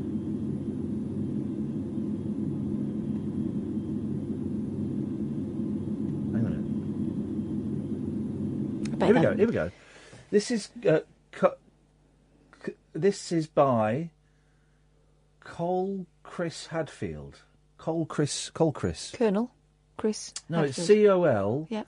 CHRIS. Yep. HADFIELD. So Chris. I guess that's a name. I don't know that name. Colonel. No. It's COL. Cole. And Cole Chris. This is Cole Chris. I think is an astronaut.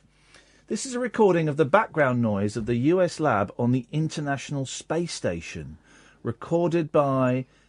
He's Commander Chris Hadfield here. This is what normal life sounds like in space. Well, let's have a listen. This is great. Jesus!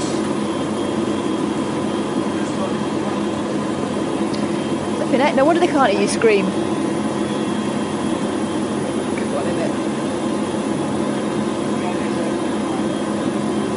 Yeah, that's rubbish. Rubbish. I don't believe that guy. I don't believe Cole Chris. I think Cole Chris is...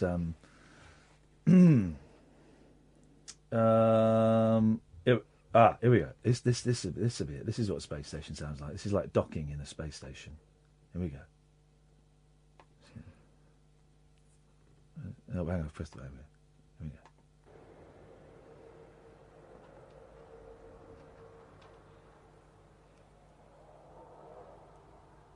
It's dead boring, isn't it? Help us.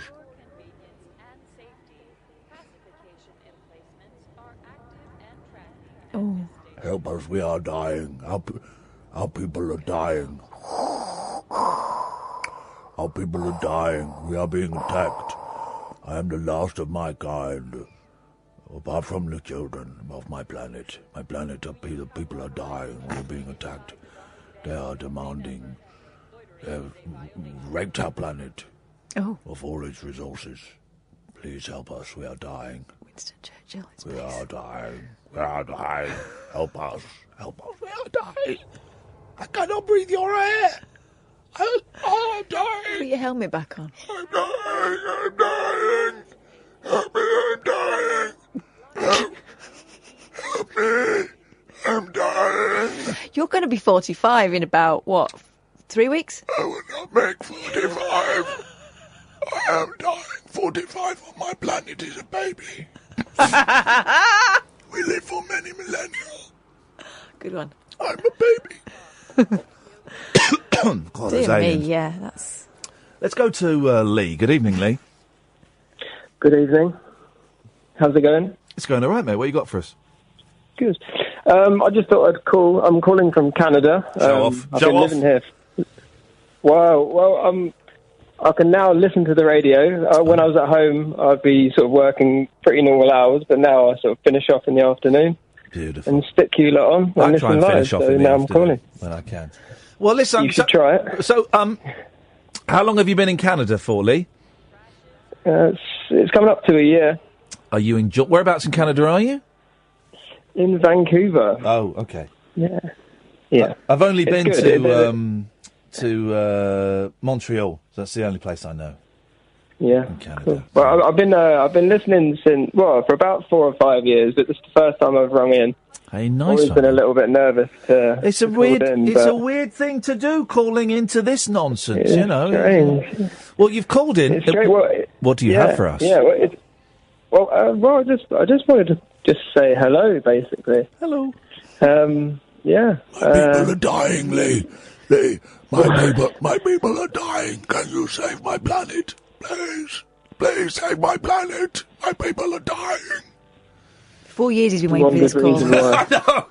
It's the thing. Here's the thing, though. If you're an alien, right, and you just landed on Earth, right, who would you speak to? You'd speak to like the kind of people that phone this show. Imagine you land on Earth and you land in Birmingham, and the first person you meet is Alan Caddick. That's why they say, "Take me to your leader." But if you went to an alien planet, right, and Lee, you back me up on this, right? You go to an alien planet, and you meet aliens. You would think all of the aliens are powerful, right? We talk about aliens coming to this planet to kill us, right? And we assume that all aliens are powerful. We forget that there'd be idiot aliens as well, as much as there are. You're just your generic Alan Caddick type of alien. Yeah. Think he's just you think he's the peak of all alien life. Well, no, but there might be like sophisticated aliens, but there'd be thick aliens, there'd be dumb aliens, there'd be racist aliens, there'd be clumsy aliens, horny aliens, horny. There'd be fit aliens and MILF aliens. There'd be short aliens, tall yes, aliens falling down the well. Yeah, you had to mention the well. Mate, I thought I'd dip my toe in the water there. Well done, Lee. I like it. I like this. I like Lee. I feel we can have a little bit of badinage. So you just phone up to say hello? Yes. I feel I should go on. I mean, I normally just listen to the podcast. Just like, when did I start listening? Maybe it would Taste Like Food. That was my first big encounter. People are still waiting for us to match the dizzying heights of Taste Like Food. I don't think. I don't think you could ever top it. There are moments where I think this show is just. I don't know. It's out of this world. Oh. No. You know what? No, whatever you two do, it's just brilliant. No matter how low it gets, I just love every moment of it. Who's the best, Lee, out of me or Katherine? Who's the best? Well, you know what? There's a good balance. Yeah, I like this. Diplomatic. There's no. I feel like Don't be shy. When Katherine pops in, I think, you know what? There's going to be a different kind of show. Yeah, I think different. Brings it down. Intellectual. I think you act a little bit different when. I have to work harder to try and keep the momentum of the show going. Yeah, he does act a bit different, doesn't he? He acts thuggish. Yeah, I think. I have to work twice as hard. It brings the child out of you, I think. Yeah, well, okay, because like I say, Katherine just brings the vibe down, and I've really got to try and lift it for you guys, the listeners. I am your servant. So the question was, Lee, who's the best out of me and Katherine? The best at what? Exactly. At radio. Well,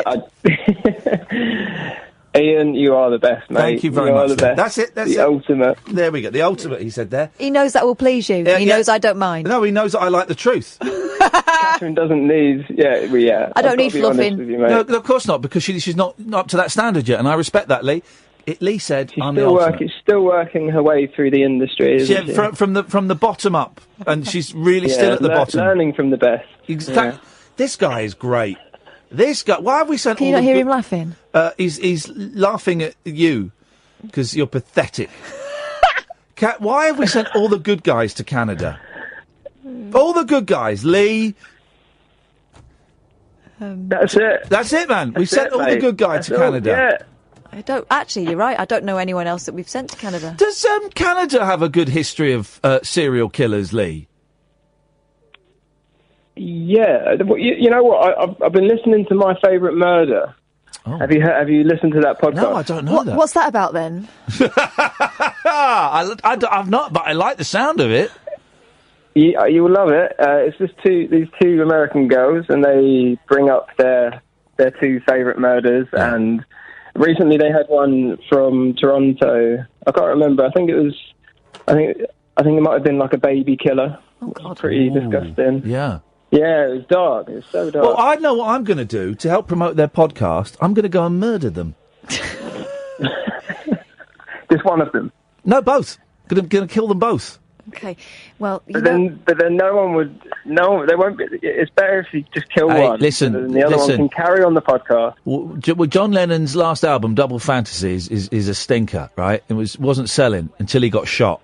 then it went straight to number 1 in the charts. That's all I'm saying. That's all I'm saying, Lee. Yeah. I can help those girls. Death is not the end of a career. In fact, for many people, it's just the beginning. Thank you, Lee. Do it. Tony, can I give you some murdering advice? Yes, please. Something I've learnt through my years of murdering. Don't talk about it on the radio. Oh, no, I'm hiding in plain sight. Oh, right, okay. So when they do get murdered, I'll go, oh, flipping heck, I was talking about that. And they'll go, it couldn't have been him, he was talking about it. And I'm going to finger Lee. Lee, how do you feel about that? Please don't. Lee, you're getting fingered. Over the radio, it'd be quite hard to get fingered. Well, no, I'm going to tell the police that you murdered them. Okay. Fine. Yeah, bring him over, mate. Bring him over. I'm sitting in Canada. Well, you're nearer. You could just hiding drive from down. other crimes that I've done. There we go. Lee, nice to talk to you. I'm going to cut you off because I think you're a weirdo. Mark from Bristol has texted us. Oh, yes. Just a minor point. If we went to another planet, we wouldn't meet aliens, as they would be the indigenous. We would be the aliens. Mark from Bristol. Yeah, check your privilege. Incorrect. They would be aliens. It's like when I go to France and meet French people, they're foreigners. Well, no, they are. They're foreigners. To you? Yeah. But they're French. They live in France, but they're foreigners. So I go to... That's like saying, if you go to someone's house that you don't know, they're strangers, but you're the stranger. Yeah. Exactly. They're strangers. You're right. So if I go to Alpha Centauri 2, Alpha Centauri V.2, and I meet the dudes that live there, they are the aliens. They are aliens, and they are disgusting, and they need to be wiped out immediately. And that's why once I've beamed down on the planet and I've seen that there's alien life form and how disgusting they are, I'm going to beam back up. I'm going to aim the nuclear arsenal that I've got on my ship, and I'm going to nuke that planet into the Stone Age. Can I talk a quick word with you? Yes, sure. It's 2018, we don't talk like that anymore. Okay. I'm not talking about, like foreigners on this planet. I'm talking about aliens. It betrays a certain attitude that you've got. Okay. But the correct attitude. Attitude.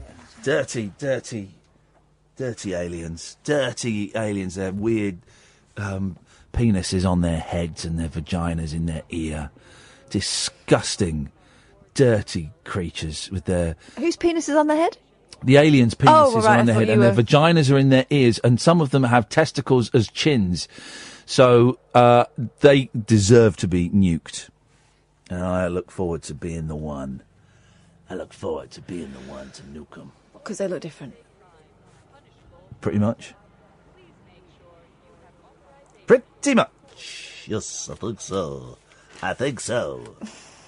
Oh, my people are dying. Now I know why you're talking like that. Why's that? Testicles on your chin. That will be it. Here we go. Race ace Lewis Hamilton is looking for love on celebrity hookup app Raya. The F1 star 33 has a profile on the site which aims to match influential people. A source said, someone made this up because listen to what the words are, Lewis has been swiping a lot of socialites in London and uses it when travelling. He's happy being single but would like to find the one eventually. Come here. You don't need to be shy. I don't know how this thing works, but can you see who they've been choosing? I thought that only the person doing the swiping would know who'd been swiped. Lewis has been linked to several glamorous stars, but has not gone public with a partner since the end of his relationship with Nicole Scherzinger. Very sad. Yeah. Oh, very sad. A moment's silence. Yeah. Singer Ollie Murs, model Cara Delevingne, and presenter Kelly Osbourne. Do you remember? I liked Kelly Osbourne's album. I liked the album she did. Well, no. Oh, she covered Papa Don't Preach, didn't she? Yeah, I liked her record. I thought it was a good little record, that. Paul Ross has joined us. Good evening. Morning. You're right. Oh, not bad. We had Katie Puckrik in tonight. It's been a nice I missed her. She's brilliant. Wonderful. She's so brilliant. I haven't seen her for a few years since we had a kind of a word get together about 5 or 6 years ago. She's so good, man. Yeah. And we're trying to get her to I'm trying to get her or Kath to be my fill-in when I go instead of getting in other people. And are you swayed a bit from the Kath path then? Yeah, I think Katie's better than... No, I think I would like to hear Kath hosting the show, Or I'd like to hear Katie and Kath hosting the show. I just think it makes obvious sense to do it. She's really good. She's one of these people that just comes in and it just slots in. She had more stuff to talk about than we did. Yeah, She'd she done some preparation. than we had. She called me this afternoon and ran some things past me. Flipping heck. That's rather worrying, isn't it? Worryingly professional. Yeah. We don't want her on this station, Got do used we? to that. I want to book some calls in. I want you to call me 3 o'clock every day. I want you to run through ideas for the show. No, didn't Katie ring Kath? No, I don't. You're meant to ring. We've got literally 60 seconds, Paul. Please. What's on your show tonight? There's a massive koipu invasion in Italy. 2.5 million koipu, those giant rodents, have been unleashed in Rome, and they're breeding all along the Tiber. And now Google a koipu. Koipu, yeah, C-O-Y-P-U. And the local mayor has come up with an interesting solution. He said we should hunt and kill them and eat them. So we have got a chef on who cooks rats, and he cooks other roadkill. Oh, look at the state of their teeth. They're big boys, aren't they? Tusks, aren't They're big, aren't they? And each female can have a litter of up to 12 koipu. So koipu on the menu tonight, and also when birds had teeth. We're going back to the Neolithic times, in fact before then, the Jurassic, when birds had teeth. And we're crossing live to India to find out why the Taj Mahal is turning green. Because of the toxic rain or something? Something like that, algae and pollution and all kinds of stuff. Don't spoil it, he's going to tell them. Well, I've done the answer, he can drop that bit now. Ring me at 3 tomorrow, run the show right, by me. There's no kind of illusion. do it again. Paul Ross is on at 1 o'clock and James Max will be on at 5. Don't forget you can go and download the podcasts by going to Talk Radio, your usual podcast providers. New Rabbit Hole is up. I've just posted a link to that on Twitter. Thank you very much, Sam. Thank you very much indeed, Paul, for coming in at the end and telling us what's going up on your show. And above all, thanks to Katie Puckrik. We'll be back to that at 10. Ta-ta!